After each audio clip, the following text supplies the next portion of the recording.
The dark-haired girl with red eyes dashes through a pack of snarling, red-eyed monsters. A piercing magenta gaze focuses intently on the targets ahead as she prepares her strike. A powerful collision creates a blinding white shockwave across the dusty and desolate landscape. Several wolves are struck down and sent flying by her swift and heavy physical attacks. A monster with glowing red eyes snarls and growls menacingly from the oppressive shadows. The bloody remains of the defeated creatures lie scattered across the cold and hard ground. The dark-haired girl stands alone against a giant predator in the misty forest clearing. She moves quickly through the woods before the scene transitions to a closer view. A massive wolf with sharp fangs and red eyes snarls directly at the viewer. She delivers a lethal slash that cuts through the air in the monster's face. The defeated beasts collapse and slump into the dirt as red sparks float away. Checking a glowing interface, Lady Elias notes the hunt was easy near the newbie village. She decides to stop for now since the boss monster hasn't appeared yet. Lady Elias appears in a pink gown within a lavish room surrounded by glowing light. She reacts with excitement to a pleasant scent that suddenly catches her immediate attention.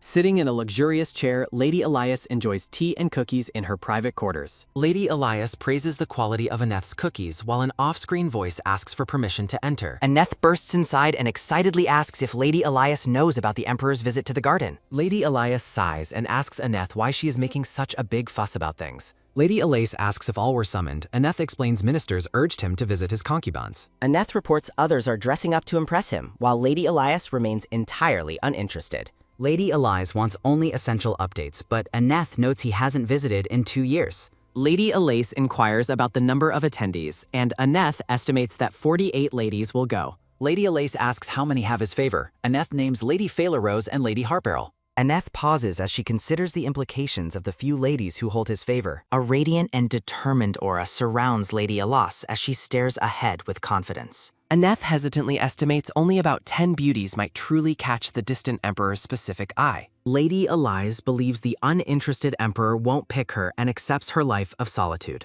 Aneth becomes visibly upset and tries to protest Lady Elias's dismissive and resigned attitude. Lady Elias sharply reprimands Aneth for raising her voice and disrupting the quiet room's peace. Lady Elias advises giving up, but Aneth notes Her Majesty continues sending letters for years. They discuss Shunero's letters questioning why Lady Elias has no child after 7 long years. Lady Elias is shocked, asking who the father would be. Aneth confirms it's the Emperor. Lady Elias expresses disbelief at the idea of having a child with Emperor Bahamut IV. Aneth happily confirms that having a child with the Emperor is exactly what is expected. Lady Elias argues she can't conceive alone. Aneth suggests putting an effort to meet him. Lady Elias points out she hasn't seen the Emperor since she arrived at age 14. Aneth insists she must seek an audience now, but Lady Elias questions making the effort. Lady Elias argues effort is futile and Shinarl wants her safe, but Aneth disagrees. Lady Elias glares and dismisses the maid's suggestions as complete and utter nonsense. Lady Elias recalls a concubine being whipped for seeking favor while the Emperor remained indifferent.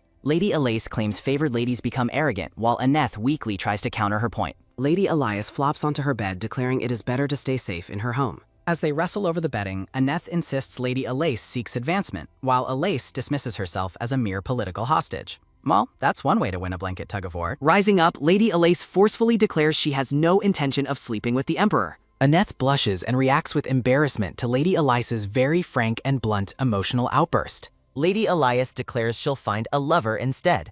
Aneth fears it is a virtual paramour. Lady Elias confirms it's a virtual lover to stay safe and orders Aneth to leave. Aneth runs off to report everything to Her Majesty, while Lady Elias remains completely unfazed. Alone in her room, Lady Elias wonders if she was too harsh to her maid. Lady Elias stands in her lavish room, sighing about the irritating nagging she constantly receives. Stretching her arms, Lady Elias finally relishes a moment of much-needed quiet and private solitude. Lady Elias reflects on her plain nightdress and dark circles, prioritizing comfort over her appearance. She admires her reflection, confidently asserting that she is quite a beauty despite her state. Flopping onto a plush sofa, Lady Elias dismisses Shunerel's criticisms and declares love for herself. Lady Elias smiles thoughtfully as she begins to reflect on her current situation and goals. She notes that in 7 years she has never seen the Emperor and accepts solitude. A close-up view captures Lady Elias's intense and focused magenta gaze as she thinks deeply. The scene shifts to a bright, golden-lit outdoor landscape filled with scattered light and greenery. Brushing the ground, she expresses relief while preparing to engage in her secret gaming activities. Dressed in her dark adventuring gear, Lady Elias claims that without this, she would have no life. She adjusts her hair as the scene transitions deeper into the lush and vibrant forest. Lady Elias moves swiftly through the dense woods, enjoying her freedom away from the palace. Feeling liberated by the natural breeze, she prefers her mobile assassin uniform over suffocating palace dresses. Checking her interface while whistling, she clarifies she isn't an assassin, just likes the style. She uses her glowing game interface to search for the location of the elusive boss monsters. Giant monsters loom behind Lady Elias as she prepares for battle while consulting her menu. Lady Elias expresses frustration about the presence of too many weak, low-level monsters in the area. She leaps into action, striking down a large red-eyed monster with a powerful, crashing blow. A snarling monster reacts with surprise and anger as it prepares to counterattack the intruder. Lady Elias draws her sword and prepares to defend herself against the menacing creature's growling approach. With a swift and decisive motion, she delivers a lethal slash that cuts through the monster. A close-up shows blood splattered near Lady Elias's focused eyes as the monster is defeated. Glowing blue notifications appear on the screen, indicating she has gained experience points for her kills.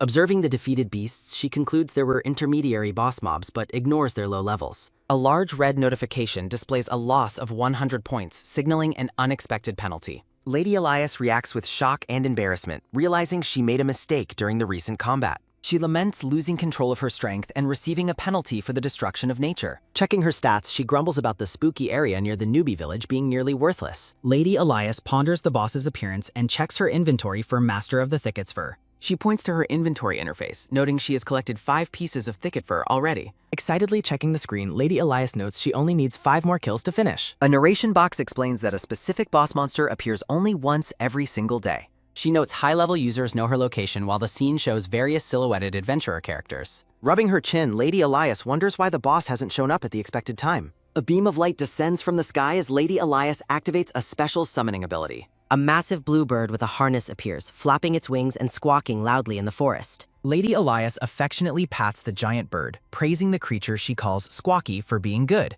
A caption identifies Squawky as a roadroader, named for his constant and very noisy squawking habit. Narration explains that gamers use roadroaders for transportation, though not every person chooses to ride them. Different animals like horses, camels, and wolves are used for transport in the Western Alfree Empire. In the Southern Divas, people commonly use the gigantic birds known as roadroaders for traveling. Some rotorotors are used for air transport, shown by a dark silhouette flying through the sky. Other birds serve mixed purposes or ground travel, depending on the needs of the various travelers. Mounting the bird, Lady Elias orders Squawky to find the elusive Master of the Thicket. The massive feet of the roadroader take a powerful step forward, ready to begin the journey. Squawky leaps forward into the air with Lady Elias holding on tightly as they start moving. Lady Elias smiles with determination as they dash through the forest in search of their target. Using her interface, she equips an elegant cloak, which magically flutters into place while they ride. Lady Elias checks her appearance in a floating window, ensuring her new equipment is correctly equipped. Lady Elias twirls her hair with a playful giggle, celebrating her successful hunt. A squawk from her mount interrupts Lady Elias as she checks her glowing interface. An enormous monster with red eyes and sharp horns looms menacingly behind Lady Elias, identifying the monster as the Master of the Thicket. Lady Elias's eyes widen with sudden intensity as she spots something unexpected nearby. She observes another player struggling against the massive beast within the foggy forest. Lady Elias realizes the mysterious player is just a newbie with unknown basic stats. She notes his inevitable defeat and predicts his resurrection at the nearby village shortly. Resigning herself to action, Lady Elias firmly grasps her blade, ready to intervene. She leaps high into the air, her sword blazing with electric sparks and power. The Master of the Thicket snarls as Lady Elias's lethal strike descends from above. A sinister snicker escapes Lady Elias as her powerful attack connects with the monster. Standing amidst the red sparks, Lady Elias receives a massive 300-point game penalty. Lady Elias reacts with shock, staring in disbelief at the displayed points deduction. She sighs, realizing she unintentionally destroyed nature again while unleashing her immense strength. Feeling finished for the day, Lady Elias happily prepares to return to the palace. As she turns to leave, she is startled by the glowing silhouette of a person. Lady Elias sighs, checking her interface and realizing her attack killed the newbie too.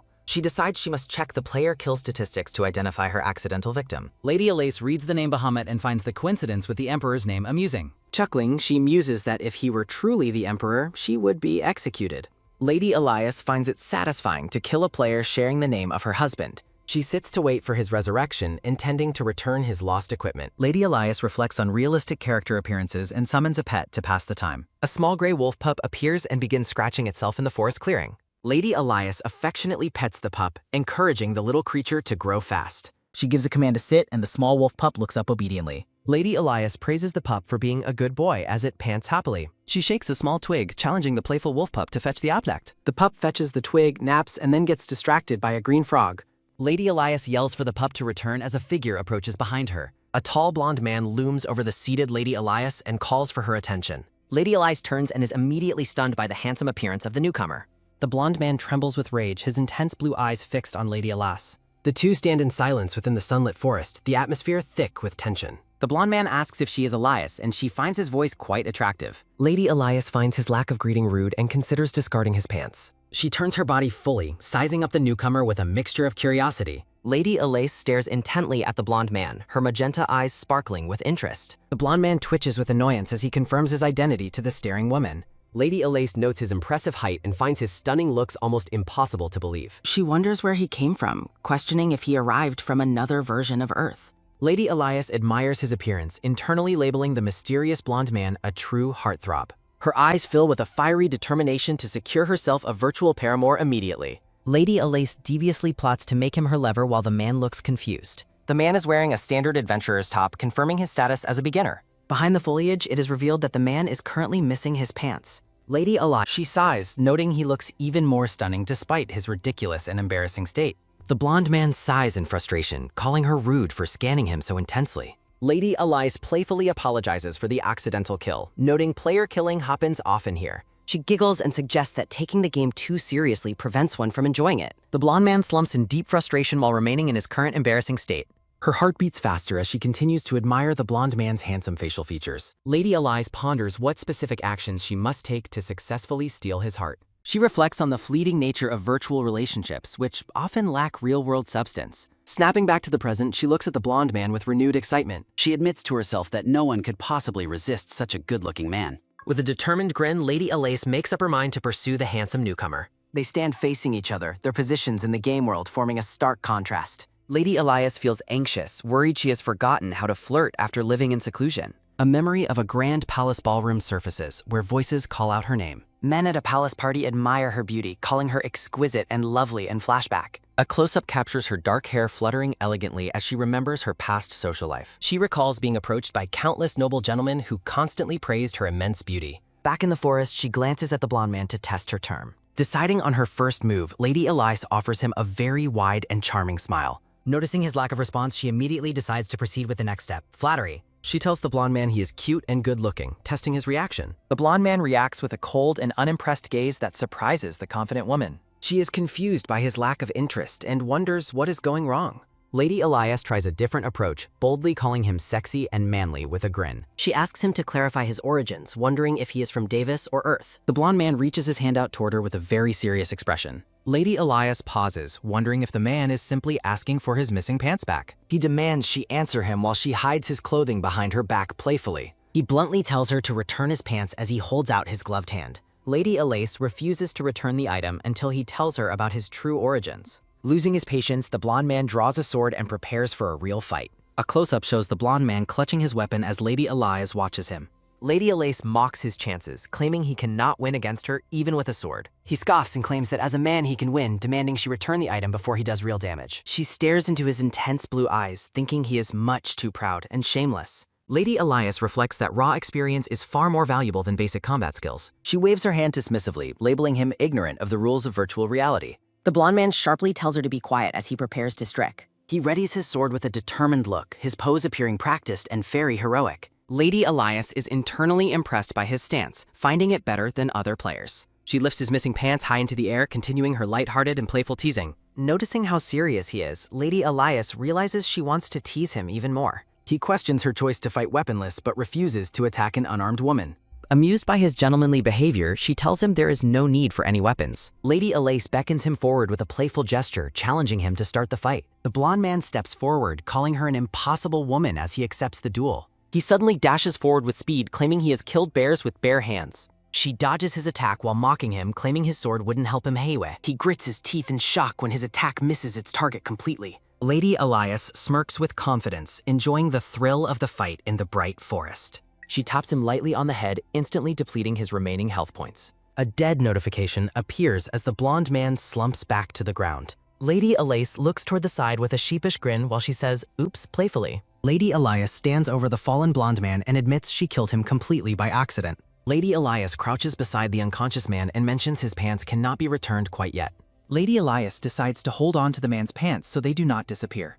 Lady Elias tells the man to contact her through the game interface once he has respond. Lady Elias warns the blonde man not to bother if he actually prefers being without pants. Lady Elias taunts the fallen man about having a bruised ego after losing to a lady. Lady Elias notes the man's lack of manners as light particles begin to surround her body. Lady Elias explains that his bad manners cause trouble and tells him to get in touch. The blonde man's body begins to vanish from the forest floor in a bright blue light. Lady Elias laughs triumphantly in the forest as a small notification window appears near her head. Lady Elias sighs to herself and wonders if she was being too mean to the newcomer. Lady Elias dismisses her guilt, claiming the man should have been nicer given her long wait. Lady Elias watches the sky and reflects on the man respawning only to be killed again. Lady Elias looks up at the forest canopy while hoping the man will eventually show up. Lady Elias tilts her head and wonders if she messed up her attempt to compliment him. Lady Elias stands alone in the forest clearing and lets out a long and weary sigh. A small chibi servant with black hair and red bat wings floats in a void space. Lady Elias tells the small servant that she would love to pet his very adorable hat.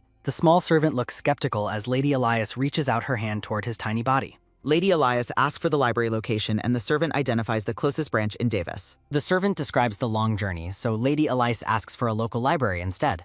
Lady Elias is surprised to hear about the public and joint libraries within the Alfrey Empire. The small servant details the 4-day journey while Lady Elias listens to him with focused interest. Lady Elias dismisses her map information servant and he vanishes in a bright flash of light. A close-up shows Lady Elias wearing a silver ring on her finger against a blue background. Lady Elias decides that using a real-world library is faster than staying in the virtual game. Lady Elias prepares to log out by slipping the silver ring off of her slender finger. Lady Elias wakes up in the real world while wearing a pink dress in her palace. A close-up shows Lady Elias's magenta eyes opening as she returns to her physical reality. Lady Elias sits up on a luxurious pink chaise lounge inside of her grand palace room. Annette the maid enters the room and greets Lady Elias as she prepares for the day. Lady Elias requests a dress to go out, which surprises the maid who pauses in shock. Annette excitedly clasps Lady Eliza's hands and celebrates her mistress finally wanting to dress up nicely. Annette looks incredibly happy with sparkling green eyes as she holds Lady Elias's hands together tightly. Lady Elias tells the humming maid to wait, but Annette is already rushing to get clothes.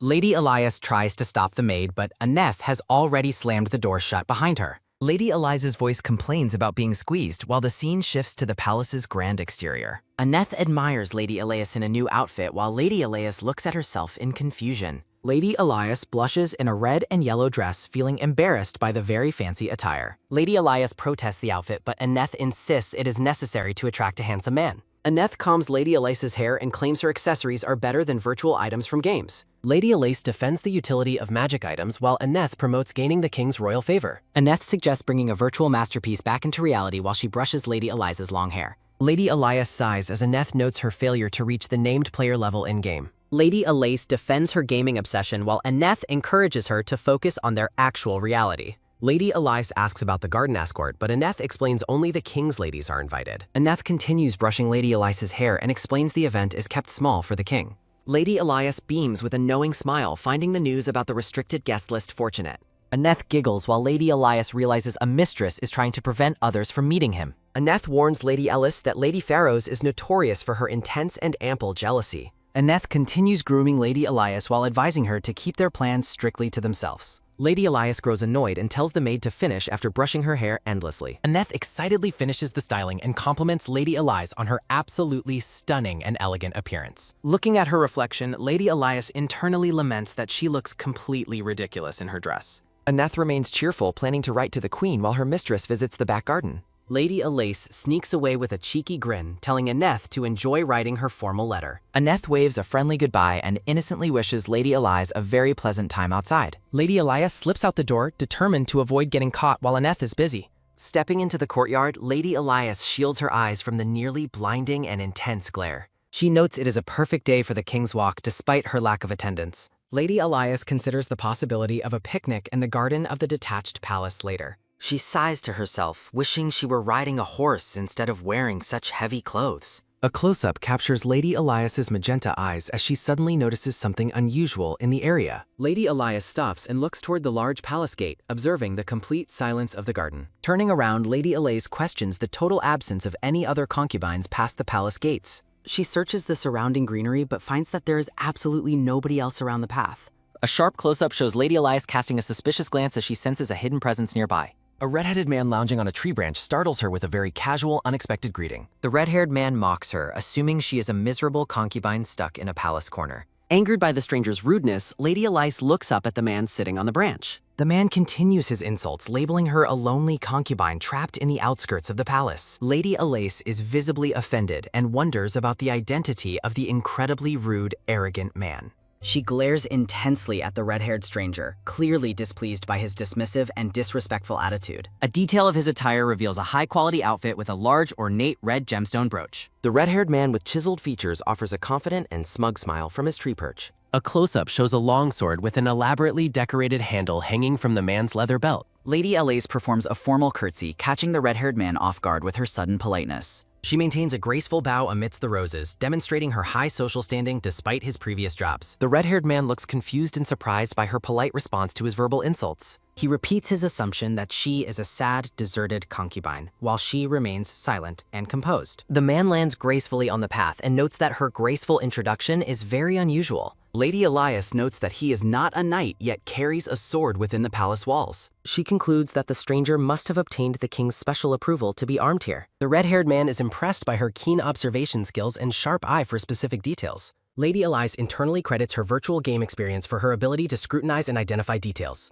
The man turns back toward her and prepares to introduce himself properly after hearing her name. The red-haired man identifies himself as Winter Cruella Bahamut, which leaves Lady Elise in complete shock. He reveals his status as the younger brother of the Emperor, Ashwit Dante Bahamut, while smiling. The Grand Duke stands tall in the forest clearing as Lady Elise processes his royal identity. Lady Elise groans internally, realizing she is in major trouble for her previous conduct and thoughts. She wonders why he calls the Emperor by his name, fearing a massive uproar if overheard. Lady Elise offers a stiff greeting to the Grand Duke while he smirks at her sudden formality. Lady Elise flinches when the man asks where she is heading, fearing her plans are compromised. Panicked and cornered, she gulps and debates whether she should lie or be honest with him. The Grand Duke points toward the garden and questions if she is truly heading in that direction. Lady Elise forces a wide grin and claims she was actually headed elsewhere, not the garden. The Grand Duke looks skeptical and surprised by her claim to be avoiding the king's presence. He wonders why she would pass up the chance to see the Emperor's face like others. He points out that her revealing attire seems inappropriate for going anywhere other than the garden. Lady Elise squeezes her hands together tightly, barely containing her mounting internal frustration and anger. Lady Elise smiles pleasantly while having a second thought about her current confrontational situation. Winter asks if the Emperor's identity is veiled and notes that they don't have all day. Reaching out, Winter claims she is overthinking whether or not he is the Emperor's actual ally. Lady Elise flinches and avoids Winter's hand as he tries to reach out and touch her. Winter mockingly calls her a neglected concubine and asserts that she will remain one forever. Winter asks if she believes herself too noble for him because she belongs to His Majesty. The Grand Duke looms over the silent woman with a menacing and predatory presence in the garden. Beneath the fabric of her sleeve, Lady Elise's hand begins to spark with a green magical energy. A bright green magical spark flickers as Lady Elise considers using her secret magical powers. Lady Elise envisions the dire consequences if it became known that an imperial concubine practices magic. She notes that magic use is forbidden and could be seen as an assassination attempt, so she decides to give up on silencing him and instead explains she is not required to attend the garden meeting because she has important business. Winter wonders what could possibly be more important than meeting with his brother, the Emperor. Lady Elise remains silent and annoyed as Winter asks if she simply isn't interested in the Emperor. Winter approaches and mocks her for choosing lifelong solitude over begging for the Emperor's love. Lady Elise grits her teeth in fury while listening to the man's relentless and disrespectful insults. A fiery aura of rage surrounds Lady Elise as her patience finally reaches its breaking point. Lady Elise grabs Winter by the collar and screams at him for being a useless bit of trash. Lady Elise kicks the man on the ground, complaining about him saying whatever he wants without thought. Snapping back to reality, Lady Elise politely compliments his keen perception while maintaining a fake smile. Lady Elise tries to excuse herself to leave while Winter watches her with a suspicious stare. Winter asks where she's headed while Lady Elise groans internally at his persistent questioning. Lady Elise explains that she needs to search for something within the walls of the Imperial Library. Standing in the clearing, Lady Elise formally asks the Grand Duke if she may finally be excused. Lady Elise waits for a response while Winter continues to stare at her with an unreadable expression. Lady Elise bows and assumes that his silence means he agrees to let her leave the garden. Lady Elise turns her back to the man and begins walking away from the palace garden path. Lady Elise stops in her tracks, looking surprised as the man's voice calls out to her again. Winter asks if she wanted to ride a horse and she turns back to him in confusion. Grinning confidently, Winter asks if she wants him to tell her the way to do so. Lady Elias sighs and laments the situation, wondering why she is still dealing with the man. Lady Elias looks back at the Grand Duke and questions if there is actually a way. Winter nods with a smug and knowing expression, clearly satisfied with her interest in his offer. Winter bluntness makes Lady Elias flush as he comments on her having very ample curves. Winter says the solution is simple while Lady Elias covers her chest in total embarrassment. Winter proposes that she become his concubine instead to gain more freedom from the Emperor's constraints. Lady Elias is completely stunned by his sudden proposal and asks what he just said. Lady Elias internally denies hearing his scandalous suggestion while birds fly over the garden trees. Winter stands in the sunlight and repeats his simple suggestion for her to become his concubine. Winter grins while explaining she would have more freedom once she is no longer the Emperor's lady. Lady Elias looks at the man with shock and claims that such a thing is impossible. Winter claims she is mistaken because concubines aren't bound by marriage and only need the Emperor's approval. Winter whispers that 2 other concubines have already done it, leaving Lady Elias in total shock. Lady Elias asks if his claim is true while Winter tells her there is no need for concern. Winter asserts that those 2 concubines who transferred their affiliations are now genuinely happy. Winter tells her to consider herself fortunate for catching his eye and appealing to his personal taste. Winter says he will ask the Emperor to transfer her affiliation and allow outings while she clenches her dress. Lady Elias tells him his joke is too much and says she will pretend she didn't hear it. Winter steps forward and questions her interpretation of his serious offer as a mere jest. Winter reaches out and touches Lady Elias's chin as they stand together in the garden clearing. Winter stares intensely while stating he will only give up once he dies, prompting Lady Elias to privately dismiss his arrogance. Lady Elias resents his persistence while the Grand Duke explains the Emperor only visits the garden due to political pressure. Winter asserts that the Emperor has never been intimate with a concubine, which Lady Elias finds hard to believe. The red-haired man smiles confidently while claiming that the Emperor only intends to bed an Empress Regent or consort. Winter declares that concubines are disqualified, but Lady Elias counters by mentioning 2 specific ladies rumored to be favored. Laughing mockingly, Winter reveals those 2 concubines actually belong to him now, leaving Lady Elias speechless at the revelation. Lady Elias is horrified to realize the concubines were scheming with him while pretending to be favored by the Emperor. Winter warns Lady Elias to keep his secret quiet while she submissively nods, internally agreeing that silence is best. Standing by a tree, the Grand Duke explains that political hostages from small states will never become the Empress. Lady Elias clenches her hands while acknowledging the harsh logic behind the Emperor's lack of interest in her. Lady Elias recalls being sent as a gesture of peace and the heavy pressure placed on her to produce heirs. Winter casually dismisses Lady Elias, who remains stunned by the scandalous information she just learned in the garden. Winter demands she stop scowling and wait gratefully for the Emperor's written approval of his sudden rescue proposal. Lady Elias stares blankly as the red-haired man authoritatively tells her it is time for her to leave. Fuming with rage, Lady Elias stomps away from the garden while Winter offers a cheerful and mocking farewell. Surrounded by an aura of fire, Lady Elias realizes she must leave immediately before her mounting rage consumes her. A sudden idea strikes Lady Elias as she stops and looks back toward the path where the man stands. A pile of dark, loose dirt sits undisturbed on the green grass within the palace garden clearing. Lady Elias casts a final glance back at the red-haired man who is still waving at her. Winter maintains a joyful and smug expression while waving his hand at the departing concubine in the distance. Lady Elias concentrates her magical energy and prepares to cast a spell while calling upon her hidden power. A sudden gust of wind lifts the pile of dirt into the air with a powerful and swirling motion. The cloud of dirt remains suspended in the air, swirling with green magical energy as it gains momentum. Winter looks up in total confusion as a large cloud of dirt suddenly flies directly toward his face. A sharp close-up captures the Grand Duke's wide-eyed surprise just as the flying dirt reaches his eyes. The dirt hits Winter squarely in the face, causing him to recoil while he tries to process what happened. Lady Elias tries to stifle her laughter as she hears the man shouting in disgust behind her. Walking away with a satisfied look, Lady Elias notes that he brought this misfortune upon himself with his words. Winter frantically rubs his eyes while Lady Elias decides it is time for her to finally give up. Lady Elias walks away confidently, knowing he has no evidence to prove she was responsible for the freak accident. The hem of Lady Elisa's red dress billows as she walks gracefully away from the scene of the confrontation.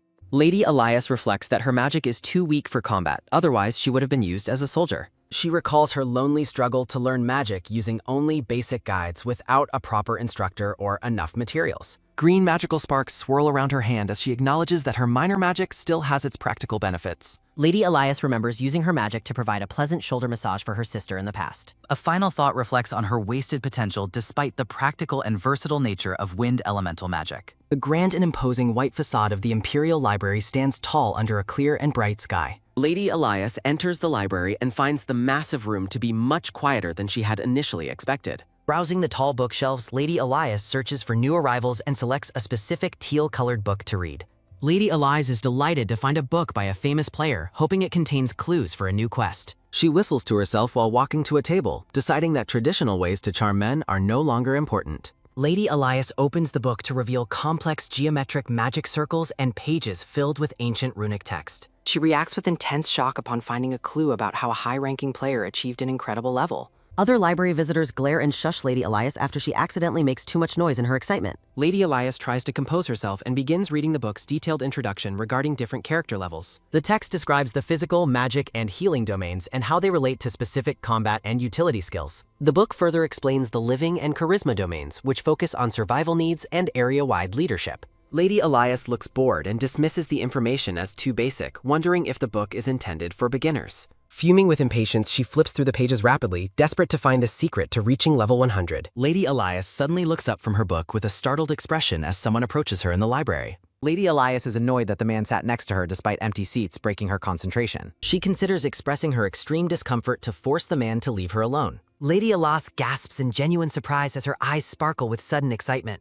Her finger points to the ancient runic text within the mysterious, glowing book. The text describes a quest to reach level 100 to access the Dark Realm. Upon reaching level 99 in any domain, a player must travel to the battlefield. The guide explains that surviving death's door for 3 days summons a creature leading to virtual reality. Lady Elias gulps and confidently tells herself that she can definitely conquer this new challenge. Feeling cheated by the book's contents, Lady Elias wonders if she has been scammed. She turns her back to the library, fuming that the most important information was omitted. Lady Elias laments that the sequel is only sold outside while she is trapped within the palace. She hopes the library receives the new book first and considers requesting some magazines too. Lady Elias suddenly recalls that a mysterious person was sitting right beside her earlier. She looks at the empty chair beside her, realizing the man has quietly disappeared. Lady Elias wonders when he left, but decides his sudden departure has nothing to do with her. Tapping on her book, Lady Elias feels a nagging sensation that she has forgotten something important.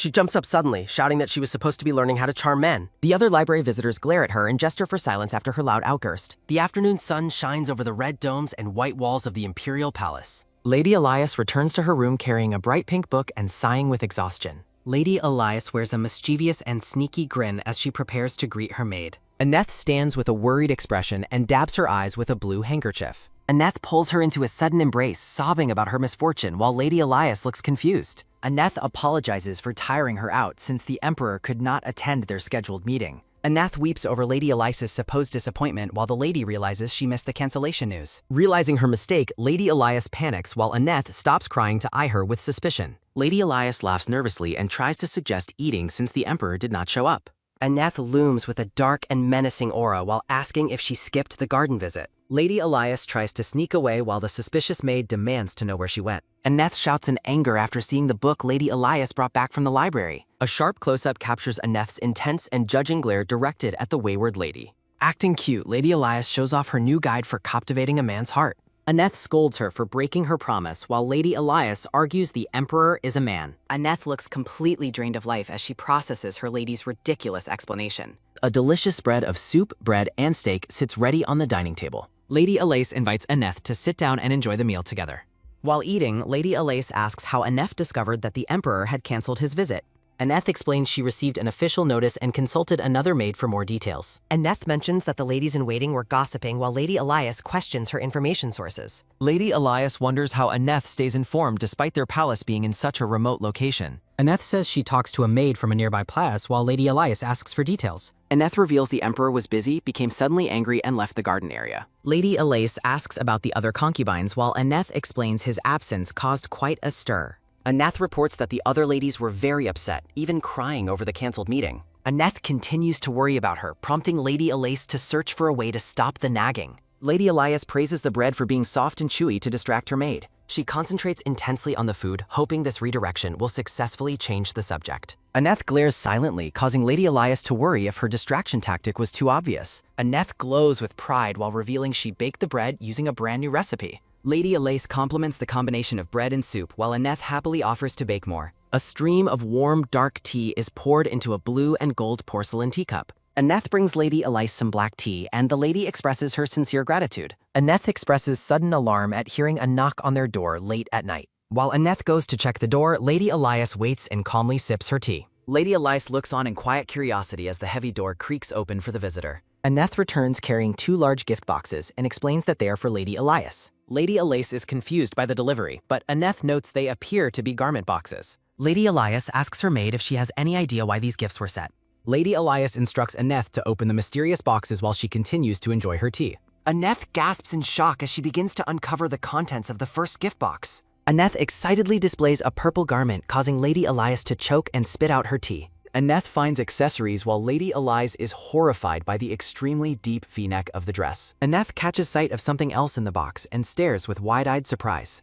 Aneth pulls out a formal, sealed white envelope containing an invitation to a party. Lady Elias is surprised to see the house of Duke Janir mentioned on the invitation. Aneth is astonished to realize her lady has been invited to a high society event. Lady Elias snatches the letter, confused about being invited to a masquerade ball by a stranger. Lady Elias examines the handwritten note and confirms it is addressed to her full name. She puzzles over how a complete stranger could have known to invite her to his party. A close-up reveals the mysterious runic text and intricate symbols decorating the invitation's interior.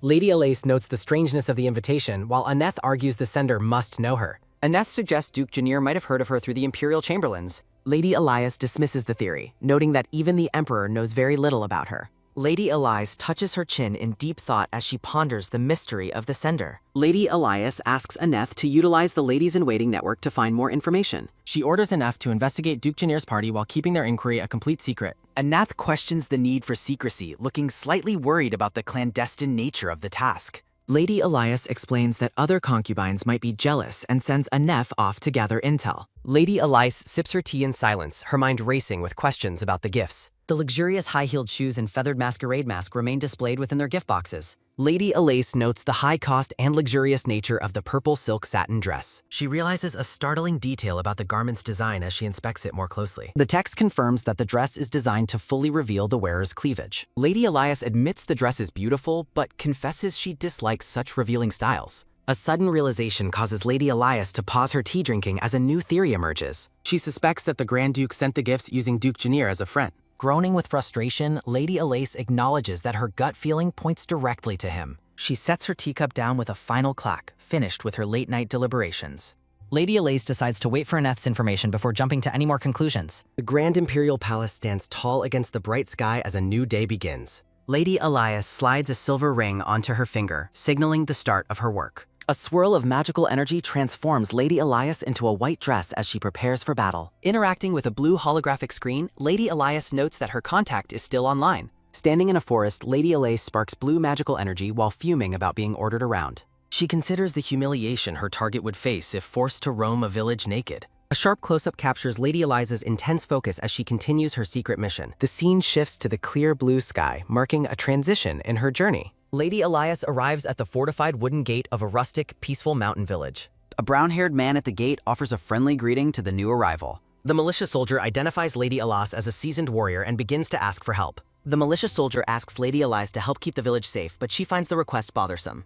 Lady Elias reflects that it's best to avoid talking to NPCs to prevent unwanted quest pop-ups from appearing. Lady Elias comes to a sudden halt while walking through the center of the village. The scene shows the quiet village streets lined with rustic wooden houses and stone chimneys. Lady Elias observes an elderly villager sitting outside a weathered log house with a broken front door. She notices several other villagers sitting listlessly in front of homes, appearing completely drained of energy. Lady Elias wonders why the NPCs seem so miserable despite the weak monsters and lack of famine in the area. Lady Elias smiles as she finally spots the specific landmark she was searching for. A massive stone statue of Selphidr, the divine of the wind, stands tall against the bright blue sky. Lady Elias expresses that the goddess of wind always puts her in a good mood due to their magical connection. Lady Elias tilts her head curiously while examining the base of the divine stone statue.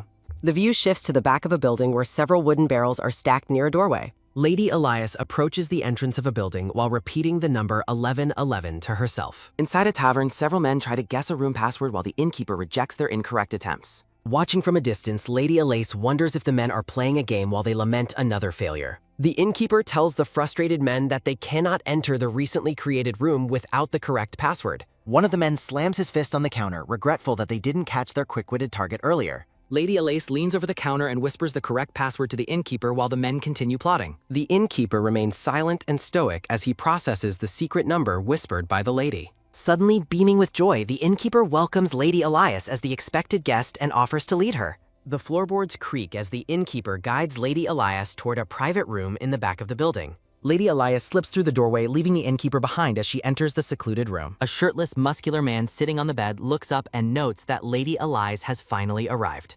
Lady Elias teases him for being bare, while the blonde man demands his clothes back after following her instructions. Lady Elias tells him to ask nicely, prompting the man to question what her ultimate goal truly is. Lady Elias is visibly shocked and offended when the man asks if she is after his body. The man smirks and mentions he was chased by jerks outside, and Lady Elias realizes he means the tavern patrons. The man explains he used the inn as a safe zone, and Lady Elias is impressed by his game knowledge. The man proudly reveals he studied a library guide to learn about safe zones and beginner mechanics. Lady Elias nods in agreement, confirming that the system prevents any harm from being done within the inn. Narrative text explains that the inn is a system-mandated safe zone where stats and skills are completely disabled. Lady Elias laughs and asks if he called her there because he feared she would attack him again. Without warning, the blonde man reaches out and firmly grabs Lady Elias by the wrist. Lady Elias gasps in surprise as she is suddenly pulled forward by the muscular man. The man pins Lady Elias to the bed, declaring that the safe zone rules actually give him the advantage. Lady Elias lies beneath the man, wondering how she ended up in such a compromising and confusing situation.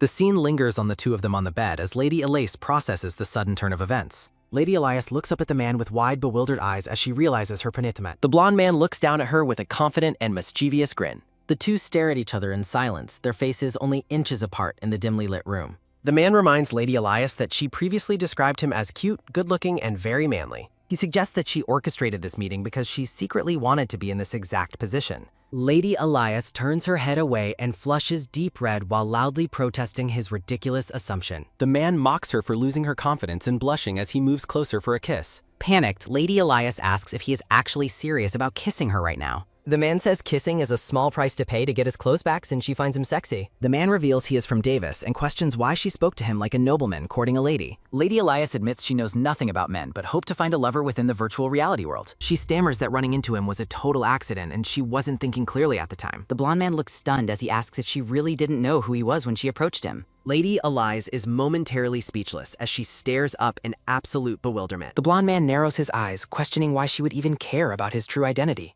He teases that his identity is incredible, while she retorts that he would be equally shocked by hers. Lady Elias reminds him that their encounter is strictly virtual and they will never meet in person.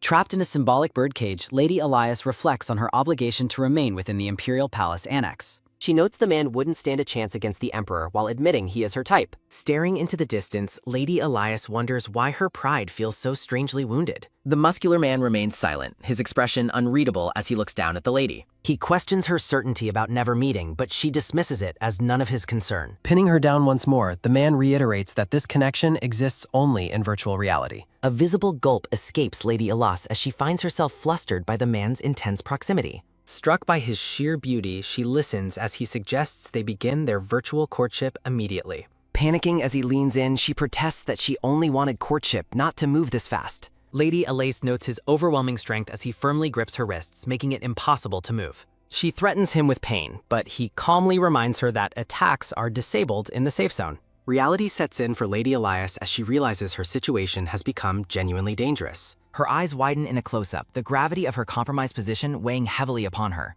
The man considers changing his attitude while Lady Elias watches him with a confused expression. Surrounded by soft floral imagery, Lady Elias asks him to release her arm because he is hurting her. The blonde man offers a small, knowing grin as he processes her request. His fingers loosen and pull away, finally releasing his firm grip on her wrist. Initially stunned, Lady Elias quickly becomes furious as she processes the man's recent behavior. Springing up from the bed, she points an accusing finger and yells that he has gone way too far. He shrugs indifferently, arguing that touch is the same in virtual reality as it is in the real world. Lady Elias admits to herself that her total lack of romantic experience is the core of her problem. Sighing deeply, she opens her holographic inventory and decides to abandon the idea of virtual courting. The blonde man looks on in surprise as a shimmering light signals an item being summoned. Lady Elias irritably hands his clothes back to him, telling him to mind his own business. A blue screen confirms he is equipping a new adventurous top while Lady Elias watches cross-armed. Fully dressed, the man smirks and correctly guesses that she has never even dated a man before. Lady Elias remains somber, privately noting that the Emperor never visits her in her detached palace. He tells her to take her time adjusting, completely oblivious to the inner turmoil she is feeling. She turns away sharply, stating she wants courtship without any physical contact, much to his confusion. The blonde man looks at her skeptically, wondering about the reason behind her strange conditions. He bluntly asks if she is married in real life, causing her to freeze in shock. Stuttering and flustered, she claims she hasn't had a wedding, but fails to give a straight answer. Finding the situation hilarious, the man mocks her for seeking a virtual lover while already being taken. Lady Elias shouts that the man in question isn't exactly a husband, further confusing the blonde man. She orders him to stop asking questions and admits she never planned on actually touching a man. Fidgeting with her fingers, she confesses that finding a virtual paramour was always an unlikely wish. He tilts his head, asking if she truly only wants a relationship that exists in name only. When he questions if that is her only wish, she asks him what else she should want. He lists wealth and power as alternatives, but she laughs, claiming she is wealthier than him here. He asks about her wealth in reality, but she silences him, insisting they will never meet. He realizes she is simply using him for vicarious pleasure, and she awkwardly clears her throat and agrees. The man shifts closer, pondering her desire for a purely virtual source of satisfaction. Standing alone against a swirling purple background, Lady Elias seems lost in her own complicated thoughts. He suggests her husband doesn't love her back, which causes her to turn and look at him. She looks away, revealing that neither she nor her husband even know what the other looks like. Standing together in the quiet room, Lady Elias concludes that it is impossible for her to love him. The blonde man flinches in surprise as Lady Elias declares it is impossible to love her husband. Lady Elias explains she is in a marriage of convenience with a noble who treats her poorly. Standing in the center of the room, Lady Elias notes she likely won't see him in person. The blonde adventurer suggests this explains her desire for vicarious satisfaction, and she tentatively agrees with him. The muscular man stands stoically among floral decorations, his expression serious as he considers her words. A close-up of Lady Elias's eyes reveals her lingering hesitation despite her previous firm declarations. Lady Elias recalls the intense and compromising moment when the blonde man pinned her to the bed. Abruptly breaking the silence, Lady Elias steps away and announces they should change the subject immediately. Lady Elias reaches for the door handle, suggesting they leave the room because the atmosphere is disturbing. The blonde man is skeptical, asking if she intends to take him outside just to kill him. Lady Elias panics and insists she won't kill him again while remembering the men waiting outside. Lady Elias firmly pulls the door handle, deciding they must leave regardless of any external threats. Shimmering petals surround Lady Elias as she opens the door and prepares to face the tavern crowd. Lady Elias stands at the entrance and reiterates that their courtship must remain strictly and exclusively virtual. The blonde adventurer agrees to her terms but states he has a specific condition for their arrangement. Lady Elias looks back at him with a startled and worried expression after hearing about his condition. The man asks Lady Elias to protect him while he levels up further in this virtual world. Lady Elias groans internally, acknowledging her strength while admitting she is not a top-tier named player. The blonde man notes that her strength means she should easily handle the two jerks waiting outside. Lady Elias looks out the window and promises to block the men if they try to harm him. The blonde man nods in agreement, finally deciding it is time for them to head out together. Lady Elias follows behind the man with a nervous expression as they exit the private back room. The scene shifts to the outside of the large white-walled inn where the tavern patrons are gathered. Standing behind the counter, the innkeeper stoically informs the remaining men that there is still no vacancy. The two men lean against the counter, grumbling about how long their target has stayed in seclusion. The blonde adventurer and Lady Elias walk back into the main tavern area from the private corridor. One of the men springs up and demands to know what took the blonde man so long. The two men smirk with glowing eyes, revealing they have been waiting for him this entire time. The blonde man questions what business they have with him, noting he was busy with an appointment. The men claim they don't have a big reason other than simply liking him very much. One of the men blushes and offers to buy the blonde adventurer a drink at the bar. He suggests moving to a romantic tavern, leaving Lady Elias absolutely flabbergasted by the unexpected turn. The men emphasize how long they waited while the blonde man looks away with a cold expression. One man chuckles and tells him to be cooperative so they can all have a good time. The blonde man bluntly states that he does not have any interest in sleeping with other men. He orders them to get out of his sight while Lady Elias watches the bizarre scene unfold. The tavern patron grits his teeth in fury, finding the blonde man's rejection more shocking than expected. The two men draw a sword and an axe, threatening to use force since he won't cooperate. Lady Elias is stunned, realizing the men are actually serious about using violence to get their way. The blonde man looks toward Lady Elias and calls her name to get her immediate attention. He tells her to show them what she can do, leaving her confused since they are his enemies. The man whispers that us his lovers, she shouldn't let them get him, while she questions his motives. The blonde adventurer leans in and claims he is a man of his word regarding their courtship. Lady Elias gulps, finding it hard to believe a man so beautiful is serious about courting her. Surrounded by blue roses, the blonde man listens as Lady Elias asks him to make a promise. Lady Elias demands he never touch or caress her, and the man reluctantly agrees to her terms. She adds that they won't even hold hands, prompting him to question what kind of courtship this is. Lady Elias admits her conditions are absurd, but privately notes she is actually the Emperor's concubine. The blonde man sighs deeply and agrees to follow her strange wishes for their virtual relationship. The tavern patron shouts in rage, furious that they are being ignored while the couple talks privately. The blonde man questions why she refuses touch while she keeps her back turned to him. A brilliant light illuminates the screen as Lady Elias summons a weapon from her inventory. Holding her sword, Lady Elias adopts a fierce stance as a close-up highlights her determination. System notifications confirm that Lady Elias has obtained several questionable and embarrassing items from her enemies. Surrounded by a dark aura, Lady Elias looks utterly repulsed by the items in her arms. Lady Elias tosses the strange gear away in disgust, questioning why her enemies carried such items. Panicked, Lady Elias frantically pours holy water over her sword to purify it from perceived taints. The blonde man asks about the water's effect, and she admits it mostly provides psychological relief. Lady Elias creates a campfire in the woods, preparing to manage her stamina during their journey. Checking her inventory, Lady Elias notes she needs to eat before her energy is completely depleted. Shimmering notifications hover over the growing fire, indicating that the campfire's power level is currently increasing. Lady Elias suggests burning the items, leading the confused blonde man to pick up the discarded gear. Holding the whip and thong, the blonde man asks if she truly wants to incinerate them. The man drops the gear into the fire, ignoring Lady Elias as she tries to stop him. Flames consume the items, ensuring the original owners can never reclaim them even after they eventually respawn. Lady Elias watches the fire, rationalizing that destroying the cheap items won't cause any major issues. Sitting by the fire, Lady Elias wonders how he will handle the enemy's inevitable return in anger. Turning toward her, the blonde man reassures Lady Elias that he has her protection to rely on. The man reiterates his trust in her protection, causing a lingering silence as he watches her intently. Lady Elias sits quietly, looking somewhat flustered by the man's bold and unexpected display of confidence. When asked about her presence, Lady Elias insists she will stay regardless of his need for assistance. The blonde man warns her about the dangers of making enemies while wandering the world completely alone. He explains the campfire's true purpose and notes that he also saw the stamina-related system notification. Lady Elias explains that food is required for stamina, while the man asks if fire is enough. A visual guide shows a skewer being grilled, representing the process of cooking food to restore stamina. Searching his inventory, the blonde man finds basic issued bread and considers its usefulness for their trek. Lady Elias watches as the man holds a loaf of bread over the fire to warm it. The blonde man takes a large bite of the bread, hoping to replenish his dwindling stamina levels. His expression sours instantly as he chews the tough, flavorless bread with a look of pure misery. Angrily tossing the bread into the fire, the man declares it the worst thing he has eaten. Lady Elias is shocked he destroyed his only food, while a system message confirms the fire's growth.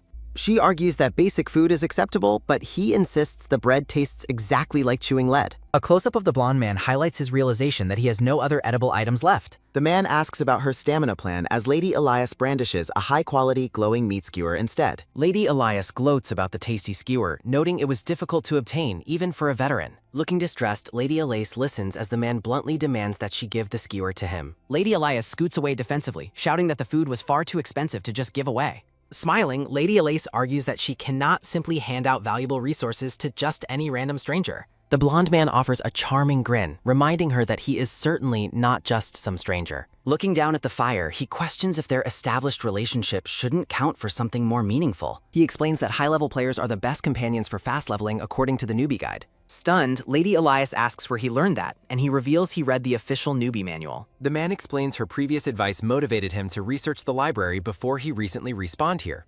Lady Elias stares in disbelief, having assumed he was too rebellious to ever listen to someone else's advice. Reaching toward the food, the man proves he cares about instructions, leaving Lady Elias feeling pleasantly impressed. Deciding to be generous, Lady Elias hands him the skewer while planning to get another for herself. The grilled chicken skewer is shown in close-up, appearing perfectly cooked, glistening, and incredibly appetizing.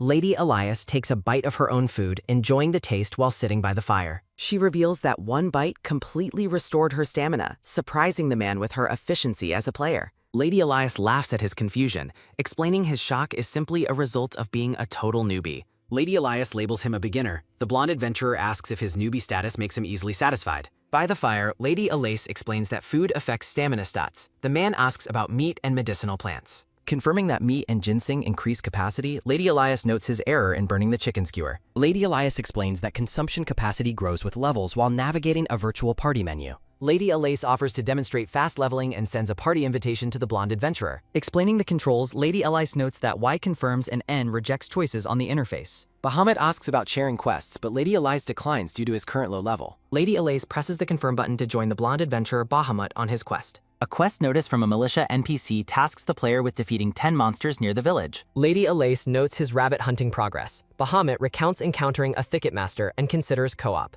Lady Elias asks if he prefers a slow pace, but the blonde adventurer is determined to proceed quickly. The man expresses an urgent desire for a specific item. Lady Elias asks for clarification. Bahamut mentions seeking a legendary masterpiece reward, leaving Lady Elias visibly shaken by his ambition. A close-up of Lady Elias's eyes reveals her shock at the mention of the legendary masterpiece. Lady Elias questions how a newbie knows about masterpieces. Bahamut claims it is his primary motivation. Lady Elias is stunned that he knew about such legendary items before starting the game. The blonde adventurer confirms his goal with a brief and direct answer. Lady Elias stares in disbelief as they sit by the campfire, processing his bold claims. Narration explains that masterpieces are the ultimate legendary items sought by everyone in the virtual realm. Lady Elias remains on the ground, looking up with a worried and startled expression. A heavy boot stomps into view as a loud shout interrupts their private conversation. The men from the tavern return with reinforcement and draw their weapons for a fight. The lead thug demands their stolen items back or threatens to inflict serious damage. The thugs insult the blonde man. Lady Elias realizes they are obsessed with their lost gear. Lady Elias reveals they destroyed the items. The thug is outraged by the loss of their value. Dismissing the intruders, Lady Elias tells them to leave. The thugs growl in rage at her attitude. The lead thug threatens to kill her, prompting Lady Elias to respond with a weary sigh. Lady Elias gathers glowing green magical energy in her hand, preparing to deal with the intruders. The thugs are stunned as Lady Elias's magic erupts into a massive, swirling vortex of energy. Lady Elias takes a deep breath, focusing her power for a final strike against the men. With a powerful physical blow, Lady Elias knocks the three attackers away in a single motion. Defeating the thugs instantly, Lady Elias orders them to vanish or face death next time. Lady Elias gloats about her strength and gives Bahamut gold to purchase basic necessities like potions. The blonde adventurer stares intently and suggests they return to their discussion about the masterpiece. Lady Elias asks if he truly began the game with the sole intention of acquiring a masterpiece. The blonde adventurer maintains a stoic and unreadable expression as he looks back at Lady Elias. Lady Elias repeats her question, finding it hard to believe a newcomer is chasing such legends. Bahamut claims he can copy masterpieces into reality. Lady Elias is floored by his unbelievable theory. Lady Elias sighs, noting that while some items transfer, masterpieces are strictly limited to the game. Lore boxes explain that masterpieces are unique, legendary treasures capable of granting immense power. Close-up on Lady Elias's eyes as she ponders how a beginner could know such high-level secrets. Lady Elias suspects something is wrong with him. Bahamut wonders if someone is speaking ill of him. Lady Elias asks which specific item he wants. He notes they are found in the West. Bahamut lists several legendary weapons like the giraffe sword, causing Lady Elias to gasp in shock. Listing legendary items like Bongsoon's violin, the man leaves Lady Elias feeling completely speechless. Lady Elias questions his sanity. Bahamut demonstrates that he knows the names of all the legendaries. Bahamut shrugs and notes they existed in the past. Lady Elias asks where he learned this. Bahamut refuses to explain his source of information, meeting her gaze with a defiant tilt. Lady Elias is left speechless by his arrogance. Bahamut insists he will get them because he needs them. The blonde adventurer points directly at Lady Elias, leaving her looking completely startled. Bahamut claims she'll help him since she's his lover and will put in full effort. Lady Elias remains completely silent, looking flustered and irritated by the man's bold and unexpected assumption. Lady Elias finds the situation too ridiculous and notes she is lost for words while staring ahead. Standing by the campfire, Lady Elias sighs while the blonde adventurer watches her expectantly for an answer. Lady Elias thinks he takes it for granted and realizes there's definitely something off about the man. Lady Elias is confused, prompting Bahamut to ask if her level is high enough for the task. Bahamut asks about dungeon access, but Lady Elias clarifies she is already at the maximum battle level. Bahamut is satisfied, though Elias argues that getting masterpieces requires max rank and named level status. Lady Elias accuses him of oversimplifying the quest. Bahamut asks if he really made it sound easy. Lady Elias asks if he's joking, and Bahamut insists he is deadly serious about his ambitious goals. A focused close-up captures Lady Elias's intense eyes as she processes his unwavering and bold determination. Bahamut declares he will gladly achieve a named ranking if it increases his chances for a masterpiece. Lady Elias asks if he expects her help, and the blonde adventurer confirms her role immediately. Bahamut asks her to help him level up, but Lady Elias flatly refuses his bold request. Lady Elias looks distressed and emphasizes her inability to fulfill such an impossible request for the man. Lady Elias notes it took 10 years to reach max level and she still lacks name status. Lady Elias regrets the relationship, which she only started for relief from real-world nagging and pressure. Lady Elias considers his request nonsense and helping a newbie reach max level to be completely impossible. Lady Elias recalls her position in reality, stating she hasn't forgotten her status despite wanting escape. Lady Elias prepares to deliver a sudden announcement while Bahamut stands in the background looking confused. Lady Elias looks Bahamut in the eye and tells him that she wishes to break up. Bahamut is dumbfounded, and Elias admits she likes handsome men, but not those who speak nonsense. Bahamut asks why time matters. Lady Elias notes he's not what she hoped for as a partner. Lady Elias argues that time matters and questions why she would ever share a rare masterpiece. Lady Elias envisions using a masterpiece to free herself and her country from the Empire's detached palace. Lady Elias imagines repaying and humiliating the Emperor for shutting her in a distant back garden palace. Lady Elias chuckles as she imagines the tables turning and the Emperor being locked away instead. The scene returns to the game world where Lady Elias stands in quiet and focused contemplation. Bahamut wonders why she is silent, but quickly dismisses it as none of his personal concern. Lady Elias offers him gold as alimony, telling him he must find the masterpiece on his own. Lady Elias tells him to gear up once he clears beginner level while Bahamut glares. Lady Elias hands Bahamut a pouch of gold, repeating that reaching named level is uncertain. Lady Elias presses the button to disband the party, causing Bahamut to react in absolute shock. A system notification confirms the party is disbanded as Bahamut stands stunned by the sudden turn. Lady Elias waves goodbye while telling him good luck, leaving the man speechless and alone. Lady Elias pauses in her tracks as Bahamut calls out for her to stop and stay. Bahamut stands firmly and demands that she stay, refusing to let her leave him alone there. Lady Elias turns around with a questioning expression as she listens to the man's desperate plea. Bahamut orders Lady Elias to stay and help him, claiming it is his right to command. Lady Elias is offended by his order. Bahamut threatens to make her pay if she leaves. Lady Elias asks why she should assist and how he would possibly make her pay.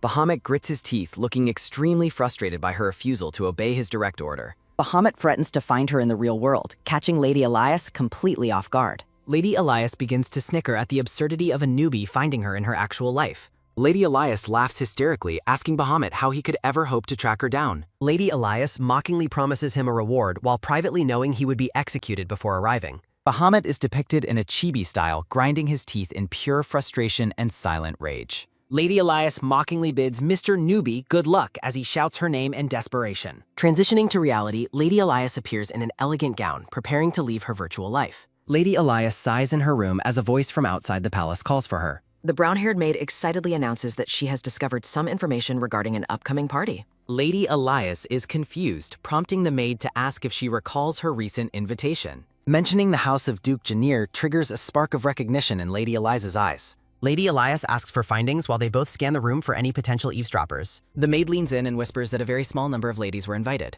Lady Elias is puzzled to learn she is among only 3 guests, including 2 other noblewomen. Surrounded by confusion, Lady Elias wonders why she was specifically chosen for such a small gathering. The maid agrees it is odd and asks her lady if anything comes to her mind. An intense and unsettling atmosphere surrounds Lady Elias as she struggles to process the strange news. Silence falls between the 2 women as they stand in the middle of the grand room. The maid shouts about a possible hidden reason while Lady Elias groans in visible distress. Lady Elias considers the maid to be an ally and decides she should share her secrets. The scene shifts to the grand palace exterior under a sky painted with sunset colors. The maid stands frozen in absolute shock after hearing Lady Elias's secret about the stranger. Lady Elias tells her to close her mouth because it is open wide with disbelief. The maid is outraged that the imperial family would keep a secret about a hidden prince. Lady Elias admits she has no choice but to believe the man's royal bloodline claims. Recalling his armed entry into the palace garden, Lady Elias finds his story somewhat plausible. The maid asks about written approval, but Lady Elias remains skeptical of the stranger's complete honesty. Lady Elias wonders if becoming a concubine to this man would benefit her home country.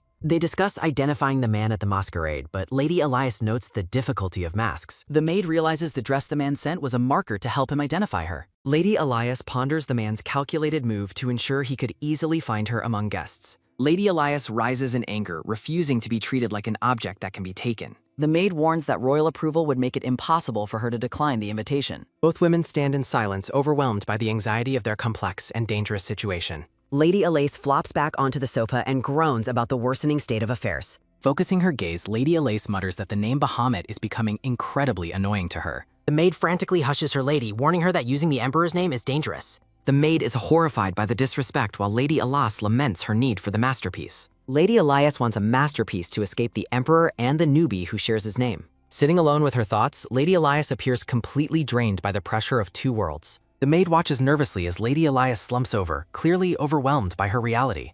To relieve her stress, the maid suggests Lady Elias return to the virtual world of Divine. The maid peeks up hopefully and asks if a little gaming will help her cheer up. Lady Elias maintains a grave and silent expression while considering if escaping to the game is the answer. The maid promises to remain quiet and serve snacks while Lady Elias plays through the night. Enthusiastically, the maid lists milk, fruit, and apple pie as potential late-night treats for her. Lady Elias cracks a smile when the maid offers her a choice including pecan pie. Lady Elias stands up, deciding to play since her maid is working so hard to cheer her up. Lady Elias smiles and accepts the plan, prompting the maid to joyfully promise her full support. Narration suggests that hunting in the virtual realm will help Lady Elias improve her mood. Lady Elias logs into the game, appearing in a snowy forest wearing her dark adventure gear. Glancing around the familiar snowy woods, Lady Elias returns to her previous location in the game. Bahamut beams with joy upon her return while holding a large bundle of harvested wheat. Bahamut asks if she reconsidered, but Lady Elias claims she only spawned there by chance. Lady Elias notices Bahamut is busy with a quest involving feeding bread to a starving child. Lady Elias advises the adventurer to prioritize hunting monsters for faster and more efficient leveling up. Bahamut pouts over the quest child, but Lady Elias scoffs at the meager breadcrumb reward. Lady Elias insists that focusing on gaining experience points is much better than doing menial tasks. Lady Elias observes that the virtual world feels overwhelmingly realistic to the empathetic newbie. Lady Elias explains the bread quest is a loop, while Bahamut questions the concept. Lady Elias notes that not even the Emperor can resolve poverty within this virtual setting. Lady Elias describes the quest's repetitive nature and how its meager rewards often discourage newcomers. Bahamut questions the point of the effort, while Elias reminds him NPCs cannot actually starve. Lady Elias says goodbye again, telling Bahamut he is on his own this time. A close-up shows the bundles of virtual wheat Bahamut collected for his fruitless quest. Lady Elias stands alone in the quiet snowy village, gazing toward a central stone statue. Lady Elias reaches out toward the magical blue light emanating from the village's safe point. A system notification confirms she is returning to the safe point as she teleports away. The scene shifts to a grand sunlit castle representing Lady Elias's private virtual territory.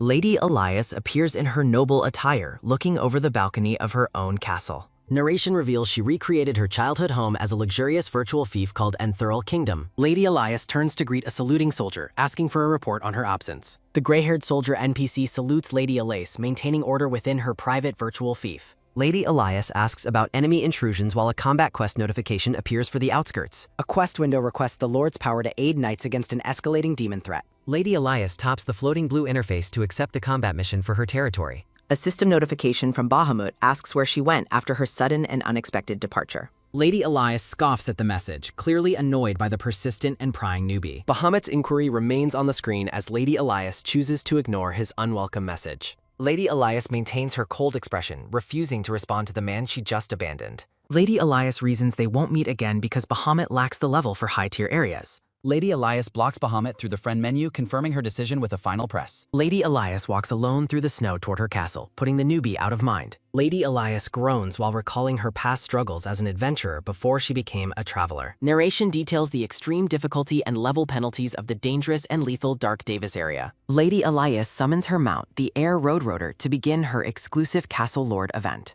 A giant white bird with massive wings lets out a loud squawk upon being summoned. Lady Elias watches as the magical aura of the summon manifests her impressive avian transport. Lady Elias winks playfully, excited to begin the grand event and lead her loyal troops. Lady Elias pets the giant white bird affectionately, praising it as they prepare for flight. Lady Elias hops onto the bird's back, looking heroic as her cape flutters in the wind. A soldier NPC salutes as the giant bird takes off, scattering feathers across the terrace. Lady Elias soars high above her castle, leaving the ground as she ascends into the sky. Lady Elias announces it is time for the event to begin while overlooking her vast kingdom. A soldier on a similar mount draws his sword, shouting for the others to follow her. A squadron of soldiers on flying mounts takes to the air, following their lady in formation. Citizens and travelers in the town look up in absolute wonder at the impressive aerial display. Lady Elias laughs joyfully, relishing the admiration of the people gazing up at her from below. Lady Elias grins, admitting she cannot give up these exciting loop quests because of the thrill. Lady Elias opens a configuration menu to set the detailed parameters for the upcoming event quest. Lady Elias selects the reward settings, noting that she has full control over the quest numbers.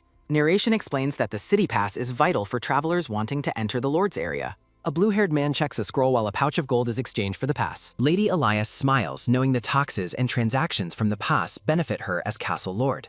Gold coins fall from the sky as Elias reflects on the resources her beautiful territory provides. Lady Elias feels proud of her territory, despite the high price of the Enthrall City Pass. Lady Elias confirms the 7-day City Pass reward, knowing nobody could resist such a valuable item. Fireworks explode over the castle, announcing the Lord's name and enhancing her reputation across the realm. Lady Elias chuckles, thinking that higher charisma will lead to more NPCs serving her. A system window asks to send the quest as Lady Elias looks on with anticipation. A dramatic close-up focuses on the pink and starry glow within Lady Elias's eyes. Citizens and travelers cheer for the Lord as Lady Elias soars above the kingdom below. System notifications appear rapidly as multiple travelers accept the Castle Lord's newly issued quest. Observing the high participation, Lady Elias notes that many travelers have accepted her quest. Lady Elias watches from above as players prepare various mounts to join her in battle. Lady Elias laughs, admitting she disabled certain transport options to ensure no one overtakes her. A traveler is confused when a red alert disables quick transport for the current area.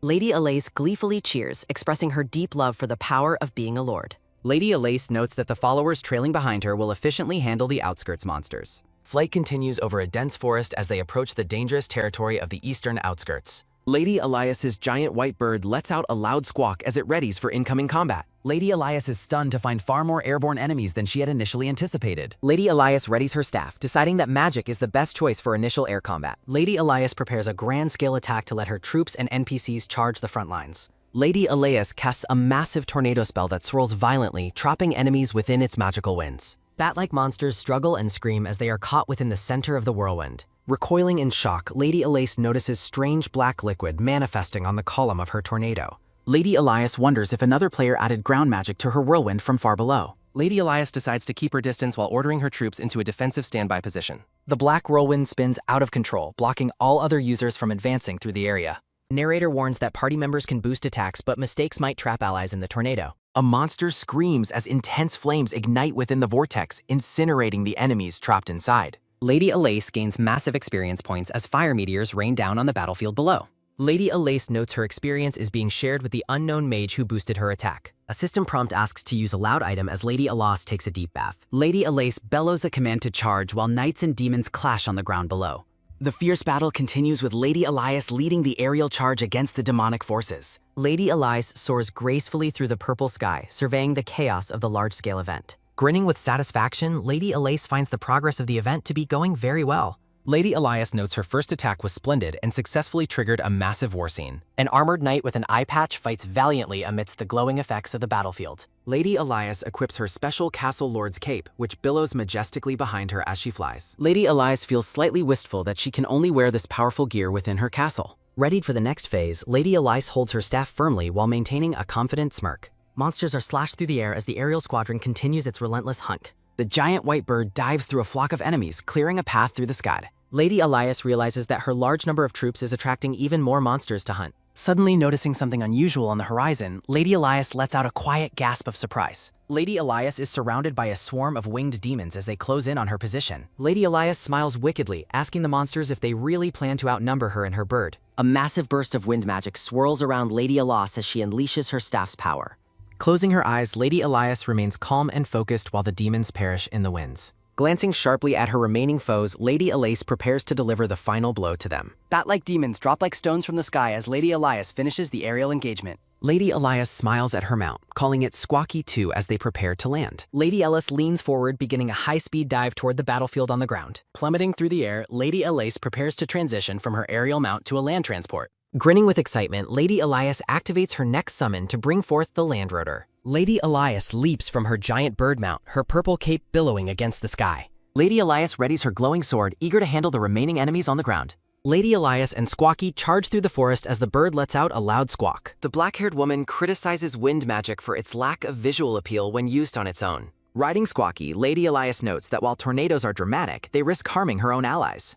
A crocodile monster prepares to strike a fallen soldier, but Lady Elias dashes into the scene. Lady Elias pierces the head of the crocodile monster with her gold-trimmed black blade. More crocodile monsters roar and dash forward as Lady Elias faces the incoming threat. A purple light illuminates Lady Elias's face as she focuses intently on her next move. Lady Elias delivers a powerful sword strike that sends magical energy ripples through the air. The black-haired woman expresses her satisfaction with the sword's performance after her successful attack. A sudden red flash signals a piercing strike while a shocked pink eye stares in surprise. Lady Elias is struck by an arrow, her HP bar appearing as she recoils from the hip. The black-haired woman realizes she was hit by an arrow because she was too busy gloating. In a small illustration, Lady Elias plucks out the arrow, complaining loudly about the painful sting. Lady Elias frantically searches her menu, realizing she forgot to pack an antidote for this situation. The woman groans, deciding she must play cautiously in case she encounters a boss-level monster. An HP potion floats in the air while Lady Elias weighs its recovery speed against its cooldown. Lady Elias decides to save the potion and activates recovery magic to stop the bleeding. A brown-haired girl with glasses expresses her absolute joy and relief at seeing Lady Elias.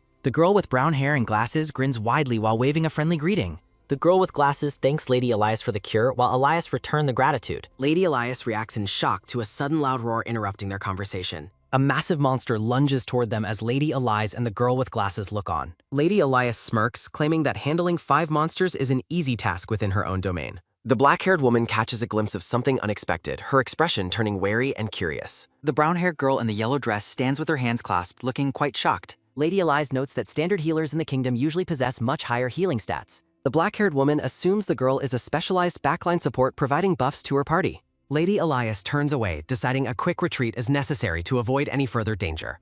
A focused close-up reveals the intense pink glow within the black-haired woman's eye. The yellow dress of the girl with glasses flutters as she prepares to take action. The brown-haired girl swings a massive hammer with immense force right behind Lady Elias. The girl with glasses has a fierce, angry expression as she readies her heavy weapon. Lady Elias is caught off guard, yelling out in frustration as the situation suddenly changes. The brown-haired girl slams her hammer into the ground, creating a massive, destructive shockwave. The impact of the hammer creates large cracks in the earth as the debris settles. The girl claims she was performing a holy ritual while the crocodile monster's body twitches. Lady Elias sits on the ground in disbelief, criticizing the monsters for their terrible timing. Gritting her teeth, the girl with glasses threatens to beat the monsters into absolute nothingness. A surprised illustration of Lady Elias shows her speechless reaction to the girl's sudden violence. Lady Elias looks out at the forest, questioning the girl's intent to destroy everything left. 2 men in formal Chinese-style attire share a quiet moment in a traditional room setting. Gritting her teeth, the girl with glasses repeats her threat to beat the monsters into nothingness. Lady Elias observes the monster's health stats, concluding the girl has defeated this type before. A system window identifies the monster as Glasper, the human crocodile, detailing its level and stats. A notification lists the dropped items, including currency, crocodile leather, fangs, and Auridocon fragments. Lady Elias uses her scan ability on the girl's damage output while performing quick mental math. Lady Elias calculates that the girl dealt massive damage to 5 different monsters simultaneously. The black-haired woman concludes that based on the hammer's high damage, the girl is no healer. The crocodile monster roars with its massive jaws wide open directly behind Lady Elias. A powerful energy slash cuts through the monster, ending the threat in a single motion. A system notification confirms that Elias has obtained currency and a monster's fan. Elias observes that the currency dropped is quite a substantial amount of money. She decides that carrying money is pointless since there is nothing to buy here. Lady Elias turns her head in surprise as a loud shout echoes through the woods. Emma swings her massive hammer, threatening to turn the monster's skin into a pair of shoes. Watching the hammer's impact, Elias realizes she was wrong to assume Emma was a healer. Elias notes that Emma's elaborate dress seems impractical for such a violent hunt. The massive stone hammer glows with a brilliant blue light after its destructive use.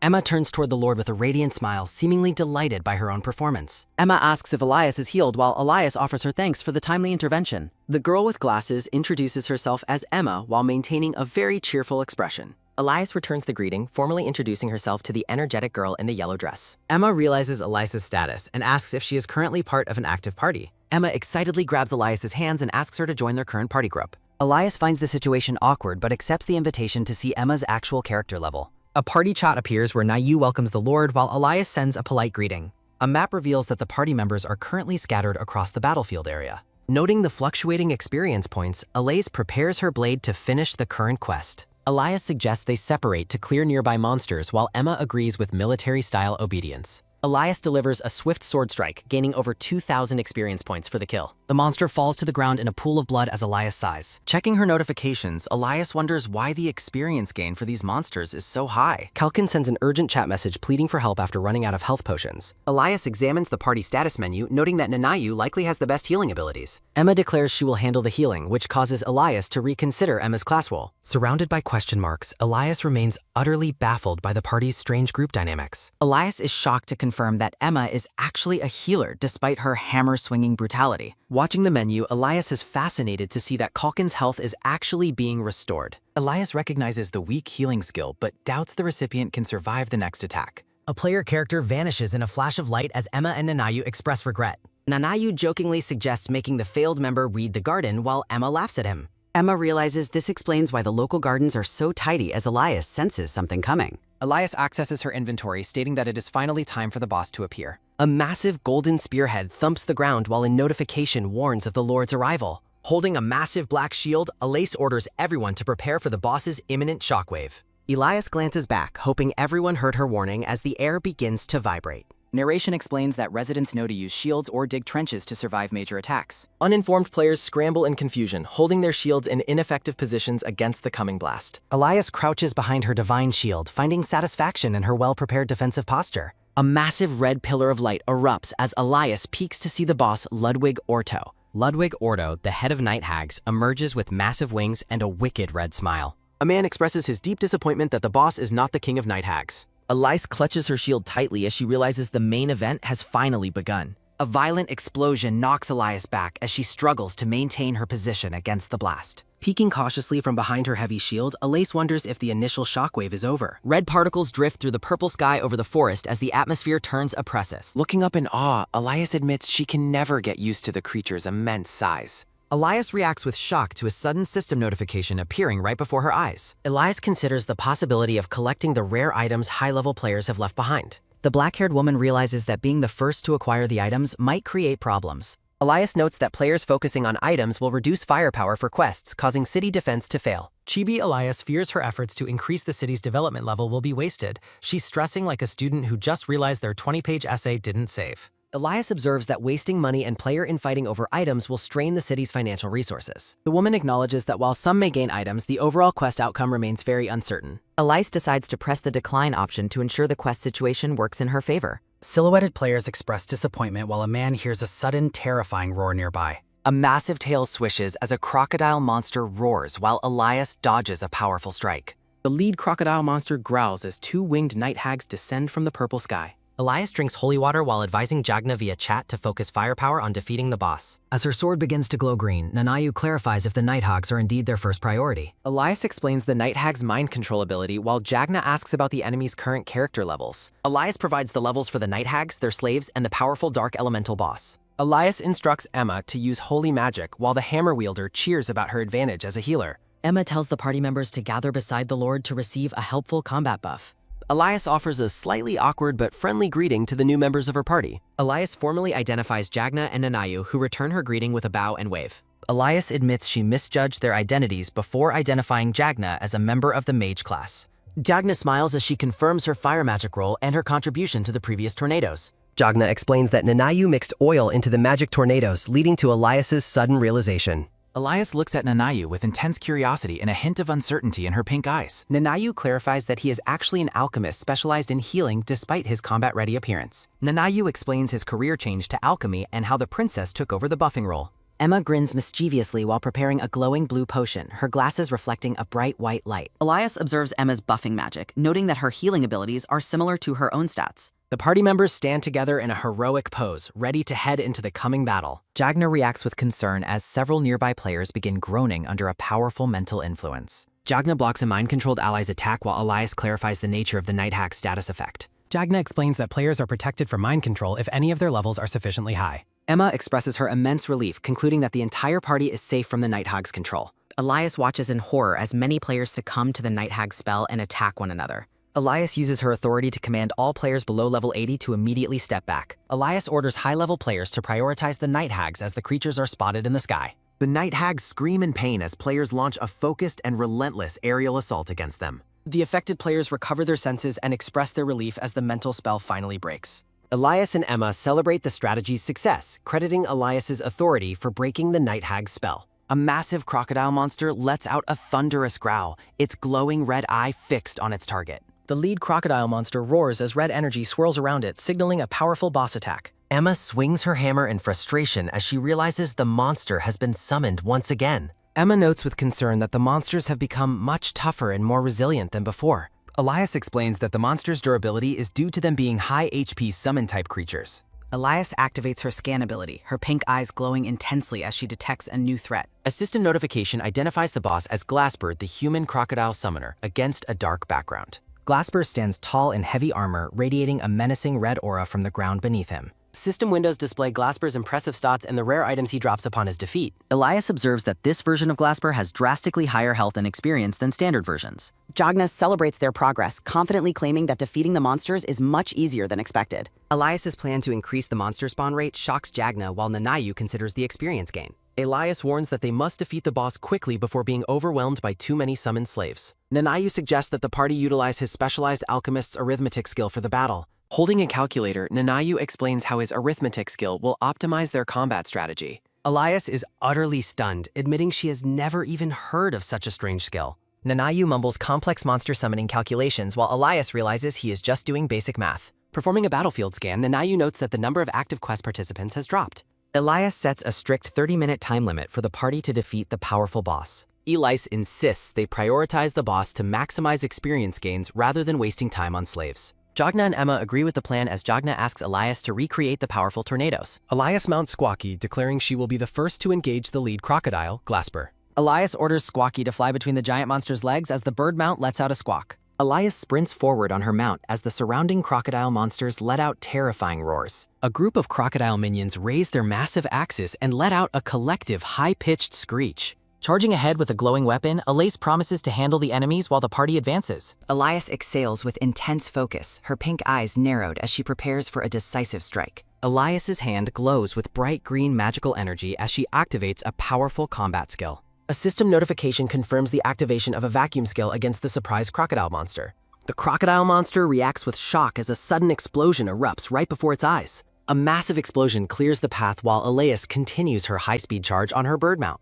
Elias reacts with visible disgust after being splattered with dark fluid during the chaotic aerial charge. Jagna praises her lord's impressive skills while Elias playfully giggles and dismisses the high compliment. Emma suggests they continue toward the bridge as Nanayu looks on with a beat snap. Emma suddenly flinches in terror as she realizes a massive threat is looming directly over them. A gargantuan set of jaws gapes open wide, casting a massive shadow over Elias's position. Trapped beneath the monster's teeth, Elias realizes she has made a potentially fatal tactical error. Looking up at the beast, Elias concludes that the party's current situation is incredibly dire. A top-down view reveals the massive boss and its minions surrounding the party's bird mounts. Emma cries out for her lord, but Jagna quickly blocks her, advising her to wait. A close-up of a glowing red eye shows the reflection of the birds being targeted. The crocodile monster growls as white feathers fly, signaling a sudden and violent aerial struggle. Elias appears on Squawky too, relieved that a second's delay would have meant being eaten. Elias realizes that her previous strategy of flying between the legs is useless against this boss. A flash of inspiration strikes Elias as she wonders if there is another way to win. The monster's giant snout sniffs the air, searching for the Lord's location with its keen scent. Elias opens her inventory screen with a determined grin, deciding to go for a risky plan. A glowing blue light illuminates Elias's hand as she prepares to use a specific inventory item. Elias activates a blow skill, swirling a potent liquid directly toward the crocodile boss's open mouth. The monster screeches and scratches itself as Elias giggles about the effectiveness of her secret skill. The crocodile monster lets out a low growl, its red eyes glowing with renewed animalistic fury. Elias commands her allies to launch a pincer attack immediately as the boss begins to wobble. The massive boss thumps the ground in agony, letting out a pained cry from the coordinated strike. Elias reacts with shock as she narrowly avoids a dangerous swipe from the boss's webbed hand. Elias's hand glows with green energy once more as a magical circle forms in the air. Elias draws a glowing green magical bow while perched atop her flying bird mount. Elias aims her magical bow, activating her powerful air crasher skill to finish the boss. A vertical beam of green light pierces through the crocodile's head with a fatal, bloody strike. The boss wobbles unsteadily as Elias orders the start of the final pincer attack phase. Elias commands her mount Squawky 2 to soar high above the lead crocodile's massive head. The bird mount flaps its wings as it circles over the beast's head in the purple sky. A critical piercing notification appears as a massive blade strikes the boss, drawing dark blood. Elias grins with triumph, clutching her weapon as she celebrates the successful execution of her plan. Elias coordinates her landing with Jagna via chat after casting a massive magic tornado. A giant crocodile monster roars while a small figure falls through the purple evening sky. Elias clings nervously to a rough surface, admitting that rock climbing is not her specialty. She calculates the risk, fearing massive damage and a stun effect if she falls from here. Elias checks her inventory, noting 10 seconds remain before she can summon her land vehicle. The colossal crocodile monster leans forward with a growl, startling Elias as she balances atop it. Elias prepares to slide down the beast's neck while its head is bowed, requiring perfect timing. A close-up shows Eliza's white boot as she begins a rapid sprint across the monster. Elias leaps from the roaring boss's back just as it lets out a startled, pained cry. falling gracefully through a white void, Elias keeps her focus amidst her billowing purple cape. Landing with a heavy huff, Elias catches her breath while feathers from her mount float near Matt. Reunited with Squawky, Elias breathes a sigh of relief after a heart-pounding narrow escape. The armored crocodile boss roars defiantly in the forest, still ready for more combat.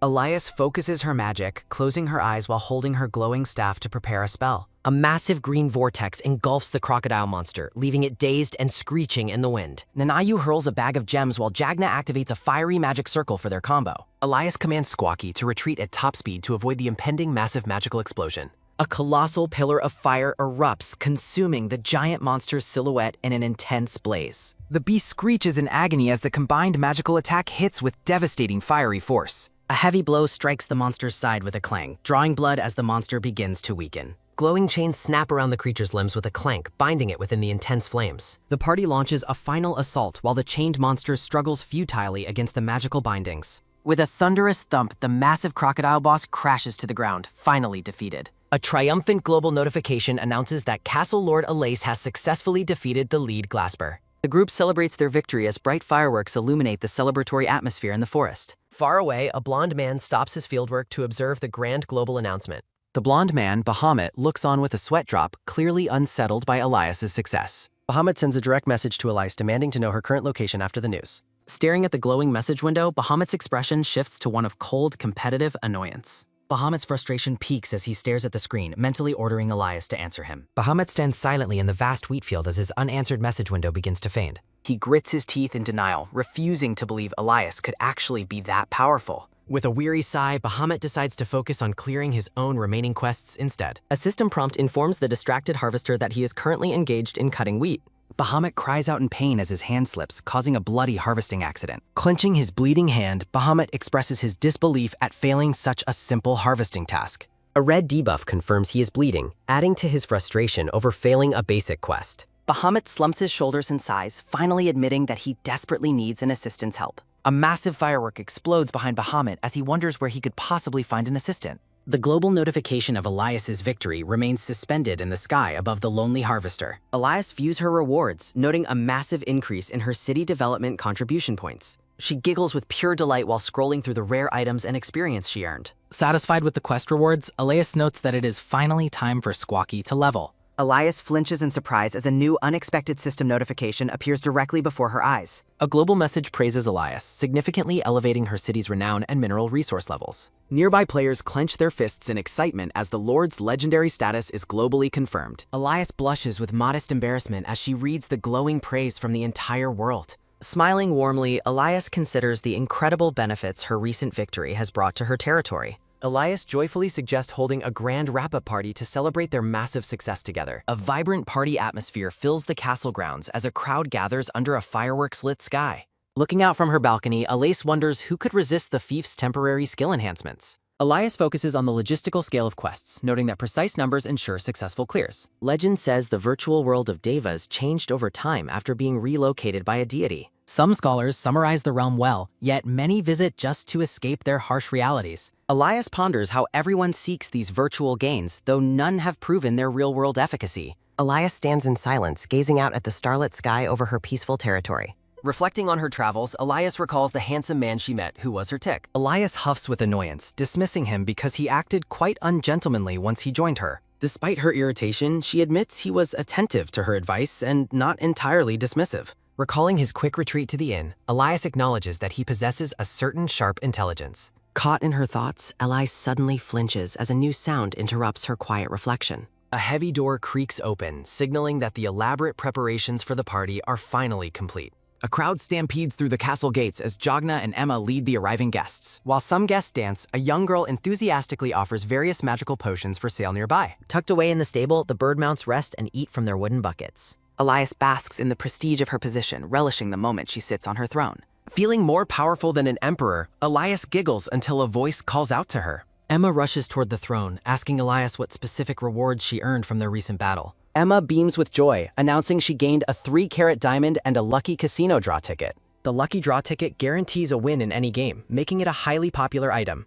Elias praises Emma's incredible luck while the other party members gather around the high throne. Giggling, Jagna remarks that a man named Kalkin will likely be moved to tears by Emma's fortune. Jagna asks if Elias plans to unlock her rewards, prompting her to check her inventory screen. Elias views her haul, noting she received currency, refined ordeocon, and a rare lead Glasper's fang. Pleased with the high-priced fang, Elias turns the conversation to Jagna to hear her specific rewards. Jagna giggles happily, revealing she earned currency and a ticket to tame a new guidance pet.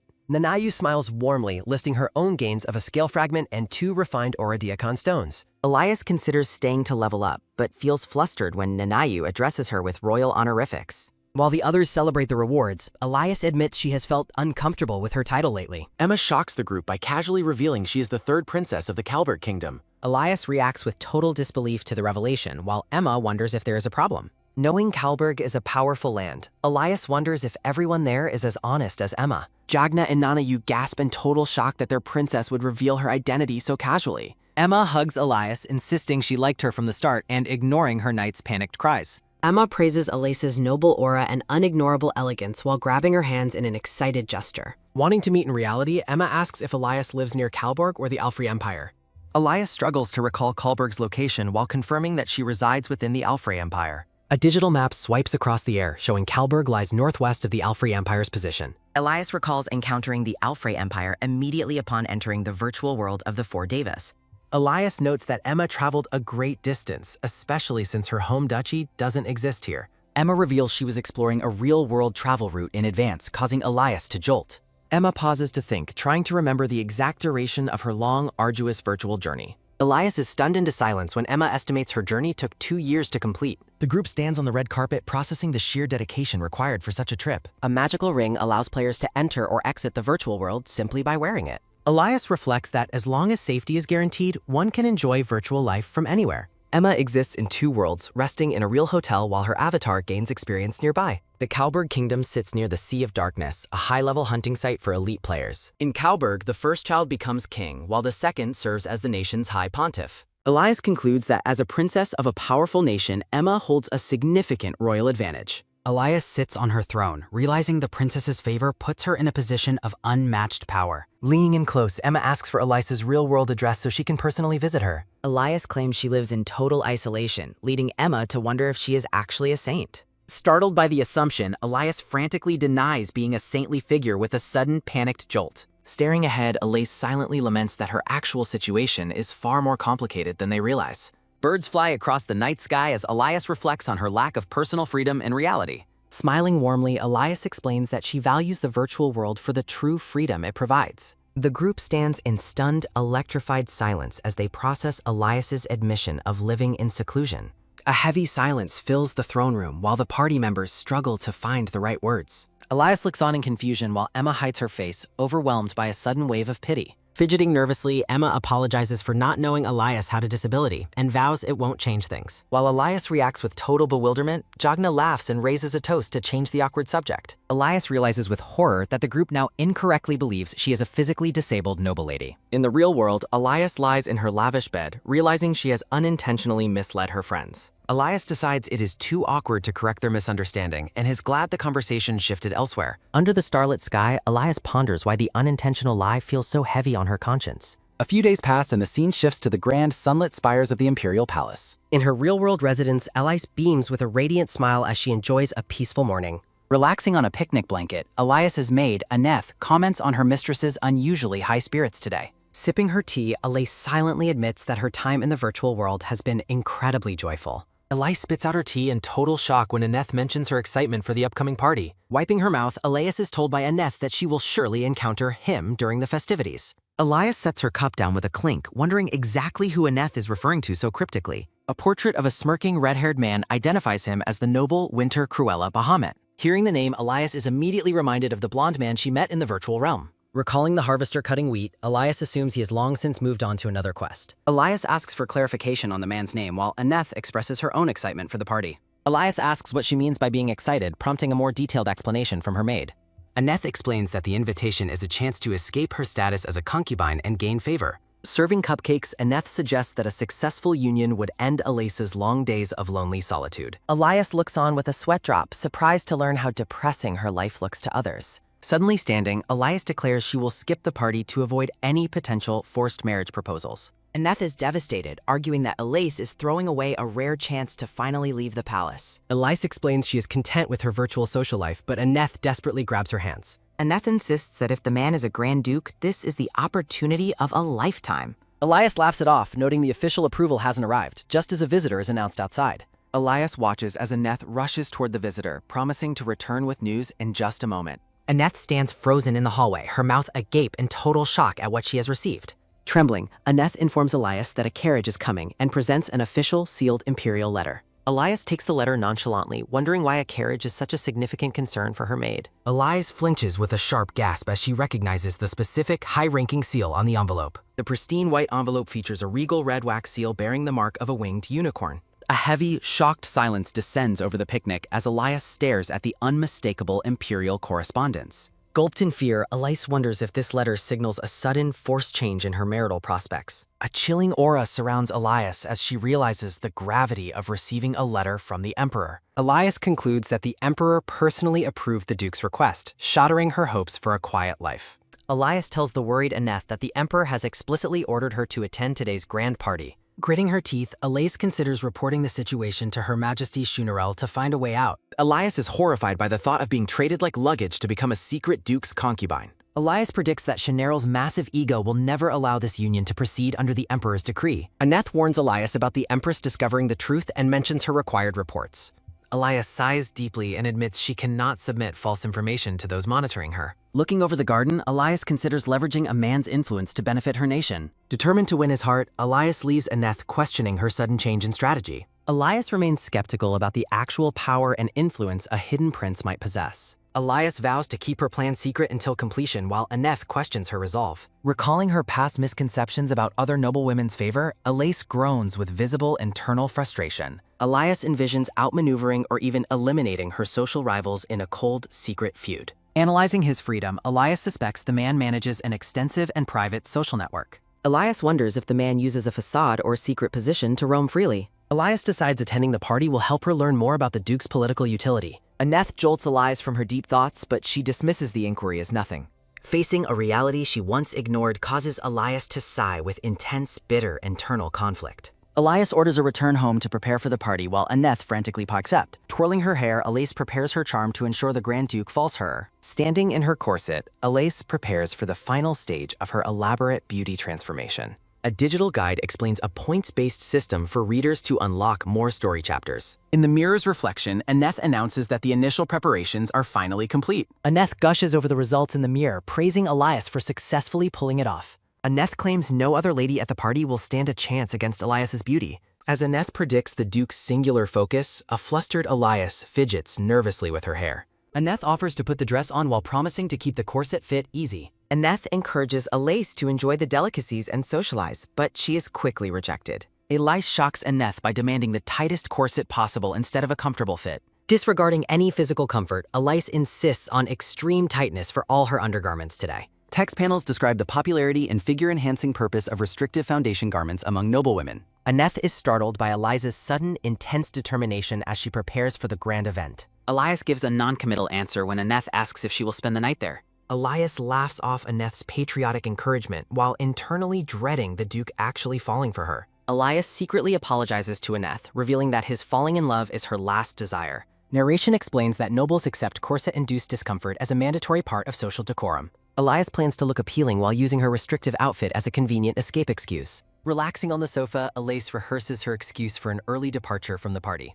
Elias contemplates the specific physical gestures she should use when claiming she needs to rest. Aneth is horrified as Elias suggests faking symptoms of anemia to escape the party early. Elias dismisses Aneth's dietary concerns, believing that acting out her symptoms will be more effective. Despite the elegant setting, Elise demands her corset be tightened even more despite Aneth's concern. Aneth warns that excessive tightening will prevent Elise from eating, but she remains completely indifferent. Elias declares her need for visual perfection, wanting everyone to notice her meticulously groomed appearance.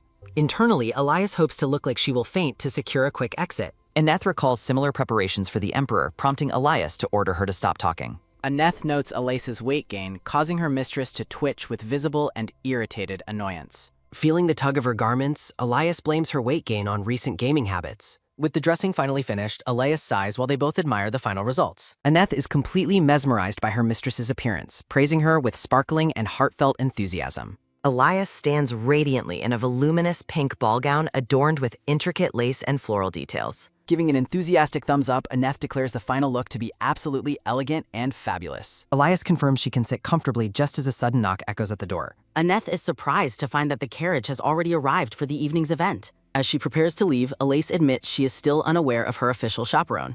Elias suggests that Aneth go find out, and the maid obeys with a quick departure. Elias stands in her room holding a mask and turns when she hears someone come back. Elias asks if there is someone to escort her, but Aneth admits there is no one. Aneth explains the lack of a chaperone due to the ball's theme, which pleases her mistress. Aneth hesitates with a troubled expression, saying as she tries to speak to her mistress. Aneth addresses her mistress as Lady Aless, who turns and responds with a curious question.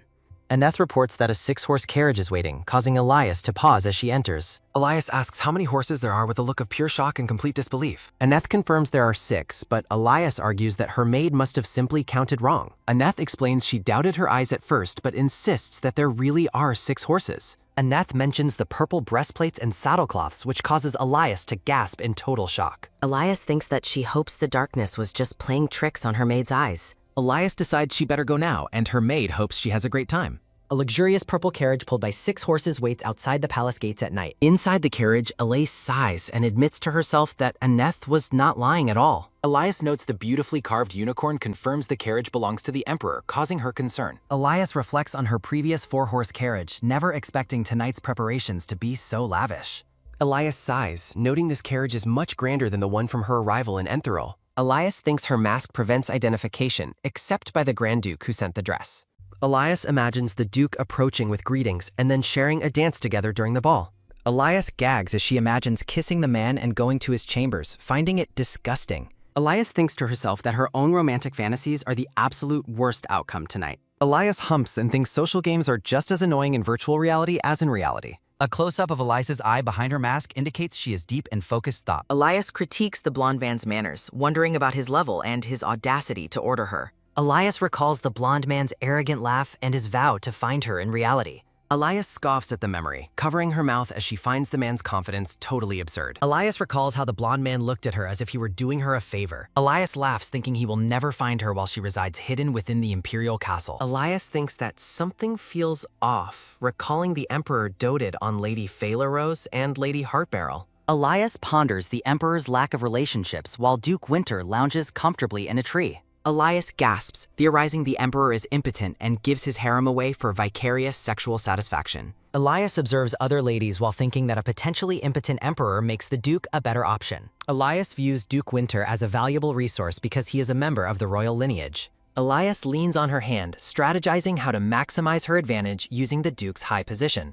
Elias sighs deeply, admitting to herself that her cold-blooded plan just doesn't seem quite right. Staring out the window, Elise admits that she feels herself faltering whenever she's alone. The carriage approaches the grand estate while Elias wonders if she will be wavering forever. A close-up of Eliza's eyes reflects her internal struggle and focus before arriving. Elias reflects on Entherol's small territory and wonders if she would choose as her sister did. A view of the virtual city illustrates how castle building and economy mirror reality's development. Elias notes that Shunarel never discussed politics, leaving her with no choice but to follow along. Gripping her purple dress, Elise wonders what life she would choose for herself if she could. Emma, Princess of Kalberg, stands confidently with her hammer, appearing as a royal who makes choices. Elias sighs, wishing she could be as helpful to Shunarel as Shunarel is to her brother. A glowing ring symbolizes the truth that the virtual realm mirrors reality in many complex aspects. Elias imagines helping the administration, noting it's only possible if she could return to Entherol. Elias thinks about helping Shunarel with her work, which makes her feel a bit excited. The carriage reaches the opulent estate, and Elias notes their arrival as she looks out. Guests enter the brilliantly lit palace for the ball as a busy bustle fills the air. Elias instructs her butler to summon Hans for her return home before she departs. Elias feels an unexpected wave of anxiety as she approaches the grand ballroom entrance. Guests at the ball bow deeply as Elias passes by the large outdoor fountain. Elias is baffled by the universal bowing, noting that this is not her home. She realizes the crowd is paying respects because she arrived in the emperor's carriage. Elias decides being respected is pleasant and notes the emperor's mastery of social protocol. Couples dance gracefully in the grand, opulent ballroom as the festive music fills the air. Elias observes that the guests seem excited to hide their true identities behind their masks. The festive atmosphere reminds Elias of a party she attended during her early childhood. Elias recalls sitting with childhood friends and eating a masterpiece of delicious pudding. In her memory, a young Elias eats pudding while watching the adults socialize. She remembers some adults dancing while others held serious discussions in small, focused groups. She recalls a young couple sneaking onto a terrace and pulling the curtains shut. Elias remembers preferring pudding with ladies but feels like dancing in the present moment. Elias pouts and wishes an attractive man would ask her for a waltz. A large man with a mustache and a red mask approaches Elias with a grin. Elias politely declines the man's offer to dance, secretly judging his appearance behind her fan. The man bows and accepts her rejection, leaving Elias noting his surprisingly good manners. Elias reflects on how her social behavior has changed since she was in Entherol. She cringes at embarrassing memories of being too desperate to attract men in the past. Elias blames the Emperor for her lost social skills as a man's boot appears. A close-up of Elias's eyes shows her surprise as someone notes she was waiting. The red-haired Grand Duke, wearing a red mask, stands confidently and greets her. Elias greets him formally, but the man asks her to call him Count Winter instead. Elias stares in confusion as she processes the name Count Winter and his request. Count Winter reaches out and grins, inviting Elias to join him for a dance. Elias looks startled as she gazes at the man's outstretched hand and his invitation. The two begin to dance together across the brightly lit and grand ballroom floor. Count Winter compliments Elias, telling her that she looks absolutely fabulous in her pink dress. Winter reveals he chose the dress himself and asks Elias if she likes the selection. Elias realizes he wants praise and interest, so she compliments his impeccable and high-level curation. Winter admits he only sent the dress because it was suited to his personal taste. Elias laughs nervously while internally seething at the man's arrogant and self-centered personality. Elias is suddenly reminded of her initial, dislikable first impression of the red-haired man. A close-up shows Elias's heel pressing down on the man's boot with an annoyed expression. Winter jolts in pain while Elias feigns a clumsy apology for being out of practice. Winter accepts her excuse, noting this is her first outing since moving to Alfrey. Elias mocks his supposed generosity while Winter compares his kindness favorably to his brother's. Winter claims he sent the carriage early so she could see the entire ball's opening. Elias is confused by his claim but lies about being too busy beautifying herself. Count Winter grins knowingly at her excuse as they continue their private conversation. Winter suddenly pulls Elias away, telling her to follow him to a new location. Elias is caught off guard by the man's sudden and forceful movement toward the Tass. The two characters stand alone on a private balcony overlooking the estate at night. Aylis questions why they have come to the terrace while holding a glass of champagne. Count Winter gives a vague, knowing response as he stands close to the masked Elias. Winter strokes Elias's face and admits he simply wanted to see her features clearly. Winter laughs and admits he regrets the decision to host a masquerade ball tonight. Elias stands in the moonlight as Winter wishes he had invited her without a mask. Winter reiterates his regret, wishing he had chosen a party that didn't hide her beauty. Count Winter asks Elias about hosting another party and she tentatively agrees to the idea. Winter caresses her face, wishing for a future gathering where masks won't hide her beauty. Elias thinks she fits his taste perfectly and expresses happiness that he is satisfied. Winter removes his mask and approaches, noting that his efforts were clearly not in vain. Elias freezes, wondering how to react to his sudden intensity and the speed of their progress. A deep internal thought reveals that Elias has never actually kissed a man before. Standing on the moonlit balcony, Elias questions if she could willingly accept an impending kiss. Elias stares off with a troubled expression, deciding she cannot kiss him regardless of his looks. Elias asks about their stay, and although Winter questions her, she secretly wishes to leave. Elias notes they have only danced once, using the party's music as a potential social escape. Winter offers to wait for a song she likes, unaware she is looking for any excuse. Elias rushes toward the curtains to check the music while Winter watches her sudden movement. Peeking inside, Elias is delighted to find the song has changed at the perfect moment. Elias overlooks the gala, hoping the new song is good enough for a dance. A slow, somber tempo begins to fill the air, shifting the mood of the gala. Elias's face contorts in horror as she recognizes the unpopular and boring song currently playing. Guests complain about the orchestra's choice, deciding to sit out the dull and slow dance. Winter laughs, acknowledging the song's unpopularity, while Elias stands frozen in disbelief at her luck. Desperate to leave, Elias grips the curtain and pretends the song choice is a wonderful surprise. Elias stands in thought, realizing she must commit to her lie to maintain social standing. Elias performs a dramatic display, claiming she loves the melody and must dance to it immediately. Winter looks baffled by her enthusiasm, asking what could possibly be wrong with her. Winter notes the song's rarity and looks at Elias as they prepare to dance. Close-up of Winter's eyes, Elias addresses him as Your Excellency in a soft tone. Surrounded by a floral aura, Elias puts on her most dazzling and persuasive expression. Elias secretly mocks his previous rudeness while thinking this is his chance to act gentlemanly. Elias continues her internal monologue about him winning her heart while Winter ponders her request. Reaching for a drink, Winter finally agrees to her proposal for one more dance. Winter smiles, promising to dance after a quick drink despite his dislike for the song. Elias thinks a single drink is a fair trade for her eventual escape from the terrace. The two characters clink their champagne glasses together, sealing their agreement under the night sky. Elias begins to drink, focused on the task of finishing so they can move on. Elias flushes and gasps, realizing far too late that the wine is exceptionally strong. Winter asks what's wrong as Elias admits she underestimated the potency of the alcoholic drink. Winter mentions other ladies who can't handle a single glass, finding Elias's tolerance a relief. Elias asks if the others get drunk easily, while Winter gives her a knowing, ambiguous look. Winter claims they are the only ones with the secret, offering his hand for the dance. Elias notes his distinct aura, realizing his presence matches his high status as a Grand Duke.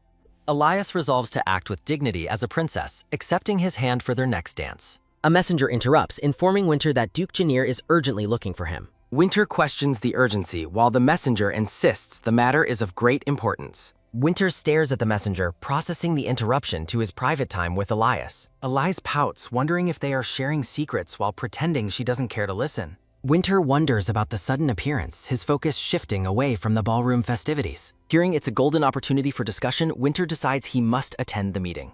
Winter sighs in frustration, questioning if the interruption is truly the opportunity he expected. Winter apologizes to Elias, explaining that an important matter prevents him from dancing with her. Winter expresses regret over their lost time, noting he may be gone for the evening. Elias watches him go, stunned by the sudden and convenient turn of events for her. Left alone, Elias stands in the quiet, processing her sudden freedom from the awkward situation. Count Winter notes Elias's upset state, mentioning he will officially confirm something later today. Elias questions the confirmation while Winter instructs her to wait in a specific room later. A grand canopy bed stands ready for the private discussion Winter mentioned moments ago.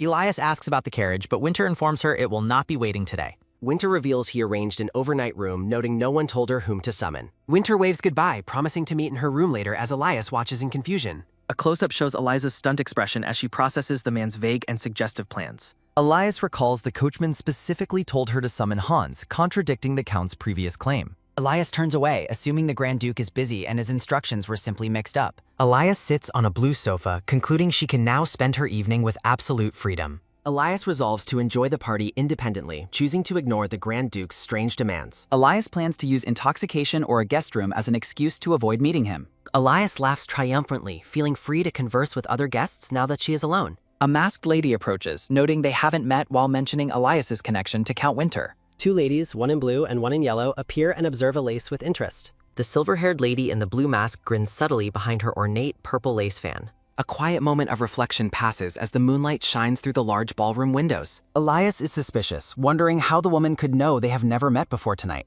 Elias stands up suddenly, asking the two ladies if they also know Count Winter well. The ladies nod and smile, claiming they accompany the Count wherever he goes in society. Elias notes their supposed closeness while the ladies giggle and confirm their intimate social connection. The silver-haired lady's gaze sharpens as she prepares to ask Elias a very direct question. The lady asks Elias about her relationship with the Count, causing Elias to flinch nervously. Elias senses the lady is wary of her, heightening the tension between the three women. Elias grips her pink dress, wondering why only these two specific women would be suspicious. Elias realizes they are Lady Phalerose and Lady Heartbarrel, imagining them as cruel and threatening figures. The silver-haired lady repeats her question, demanding to know how Ellis is connected to him.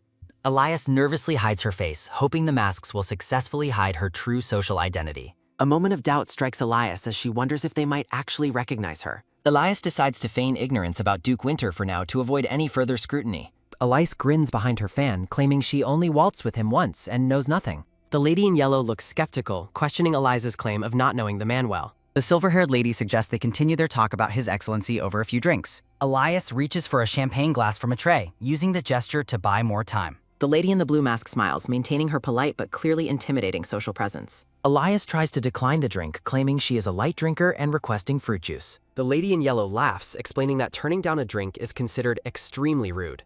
Elias groans internally, realizing she is trapped by the rigid and unforgiving rules of high society. Elias resolves to escape as a masked, silver-haired man suddenly approaches and greets her warmly. The silver-haired man asks for a dance, providing Elias with a much-needed social exit strategy. Elias views the invitation as a perfect pretext to excuse herself from the two ladies. The silver-haired lady mentions a meeting between their ladies-in-waiting, leaving Elias completely shocked and frozen. Elias's eyes widen in absolute horror as she groans at the sudden and dangerous revelation. Elias pulls her hand away from the silver-haired man, apologizing for the sudden change of heart. Elias puts on a fake smile, claiming she was in the middle of an interesting conversation. The silver-haired lady reaches for a drink as she reconsiders the current social situation. Elias declares that drinking is essential for an engaging conversation, suddenly accepting the wine glass. The lady in yellow notes they might still know each other despite their elaborate masquerade masks. The grand estate glows under the night sky as the ladies agree that drinks improve everything. Elias giggles with the ladies while secretly despairing at how badly she has messed up. The two ladies in the blue and yellow dresses converse while holding their champagne glasses.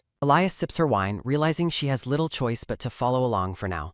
Recalling Winter's laughter, Elias assumes he likely won't care about her current social predicament. The ladies enthusiastically urge Elias to finish her drink while she gasps at their intensity. Elias suggests taking their time with the strong wine, but the ladies toast to finishing it. One lady aggressively tells Elias to stop being reluctant and drink up at the table. Elias recalls the Count's earlier comment, wondering if someone has been bad-mouthing her tolerance level. Fanning herself, Elias admits she is feeling dizzy after consuming 3 full glasses of liqueur. Elias stares with a sharp gaze, realizing she must find a way to end this conversation. The two ladies sit perfectly composed and sober, contrasting sharply with Alay's increasingly intoxicated state. Elias realizes they want her wasted and asks what they would prefer to be called. Elias questions if she should address them by their real names or their false masquerade identities. The silver-haired lady suggests they use false names, calling herself Sky and her companion Yellow. Recognizing their desire for anonymity, Elias decides her own false name for the night is Purple. Elias prepares to speak as the lady in the blue mask offers her yet another glass. The lady encourages another drink while Elias fans herself, politely questioning the lady's surprising claims.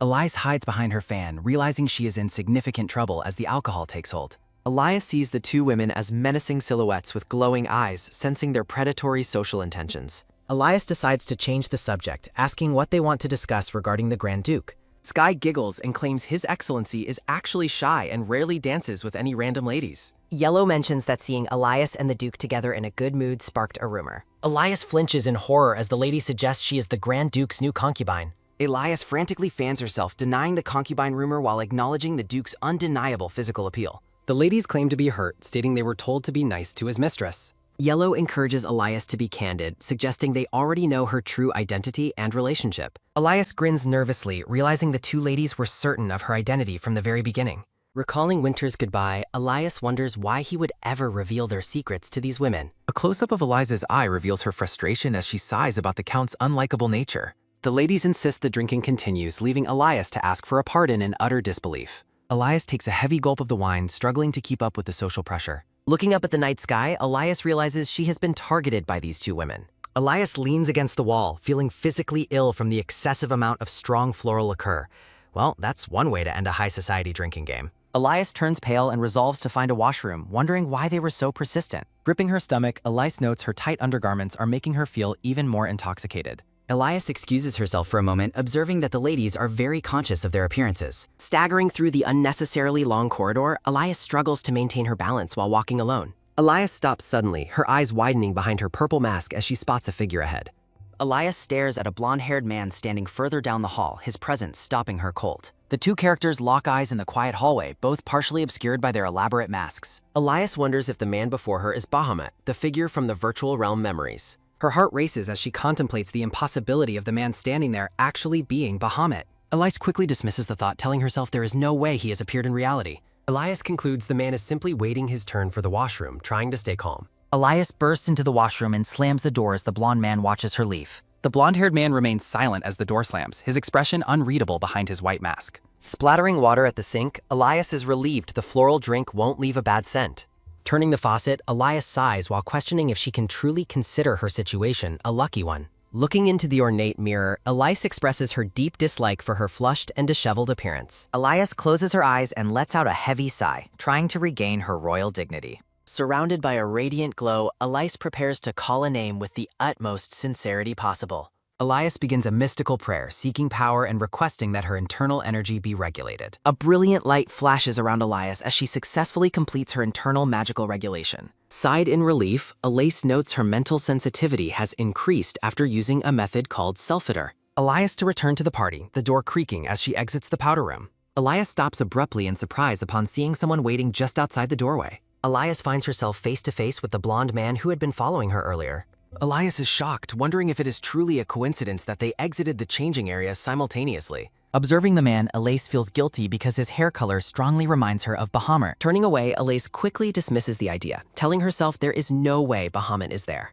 Elias groans while planning to briefly appease the ladies before summoning Hans to return home. 3 distinct individuals appear, calling out to Lady Elias as she tries to navigate the corridor. Elias looks back at the blonde man, feeling increasingly confused by the strange unfolding situation. Noticing the man is also heading to the ballroom, Elias realizes they are walking the same way. The sight of the blonde-haired man continues to trigger deep, lingering memories of someone for Elias. Elias giggles as she walks, contemplating checking a certain growth rate upon returning to the virtual realm. Elias leans in secretly to eavesdrop on a conversation between the 2 ladies from earlier. The ballroom is filled with guests, yet Elias remains entirely focused on the social intrigue nearby. Walking through the crowd, Elias notices the other guests hurriedly sidestepping to avoid her path. Elias is perplexed by everyone's behavior, wondering why the guests are shuffling away in such a hurry. Peeking from behind a pillar, Elias hears guests whispering that the man behind her is the Emperor. Elias repeats the title in stunned silence, finally realizing the incredible rank of the man following her. Elias finds the situation amusing, assuming rumors about her riding in the Emperor's carriage have spread. Misinterpreting the guests' fear, Elias assumes they look grateful and notes she never tires of the attention.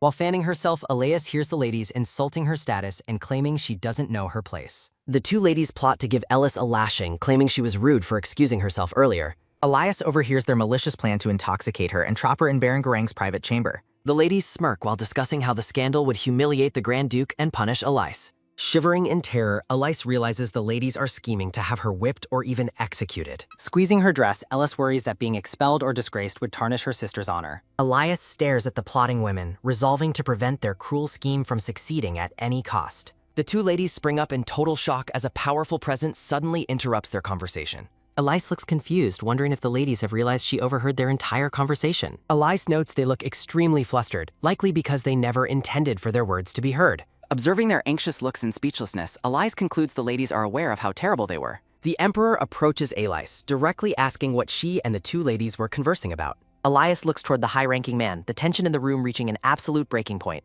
The Emperor graciously offers his hand to Elias, much to the visible horror of the 2 conspirators. Elias grins behind her mask, questioning what the man could possibly want with her at this moment. Elias wonders if he followed her all this way just for a dance or through sudden infatuation. Elias fidgets silently while processing the overwhelming amount of attention she is receiving from the Emperor. Playfully, Elias blames her own beauty for acting like a magical magnet that no man can resist. Elias notices the 2 ladies shivering in absolute dread as the Emperor stands protectively by her side. Striding forward, Elias decides to use the Emperor's presence to excuse herself from the ladies. Elias laughs, feeling triumphant that she isn't an easy target and knows how to fight back. Elias accepts the invitation, claiming she's honored while the 2 ladies gape in frozen shock. The Emperor smiles charmingly as Elias agrees to join him for a dance in the ballroom. Elias is again reminded of someone by his smile as the Emperor leads her onto the floor. Blushing deeply, Elias feels her heart flutter as she prepares to dance with the mysterious Emperor. Elias allows herself to feel a little excitement, considering it has been a long time since she felt this way. The 2 characters begin their dance, instantly becoming the center of attention for the entire ballroom. Elias notes the crowd's envy due to the Emperor's protocol and admires his attractive appearance. Elias notes his elegant leading makes her forget winter, resolving to live in the moment. The blonde-haired man observes that her mood has improved since leaving the 2 scheming ladies.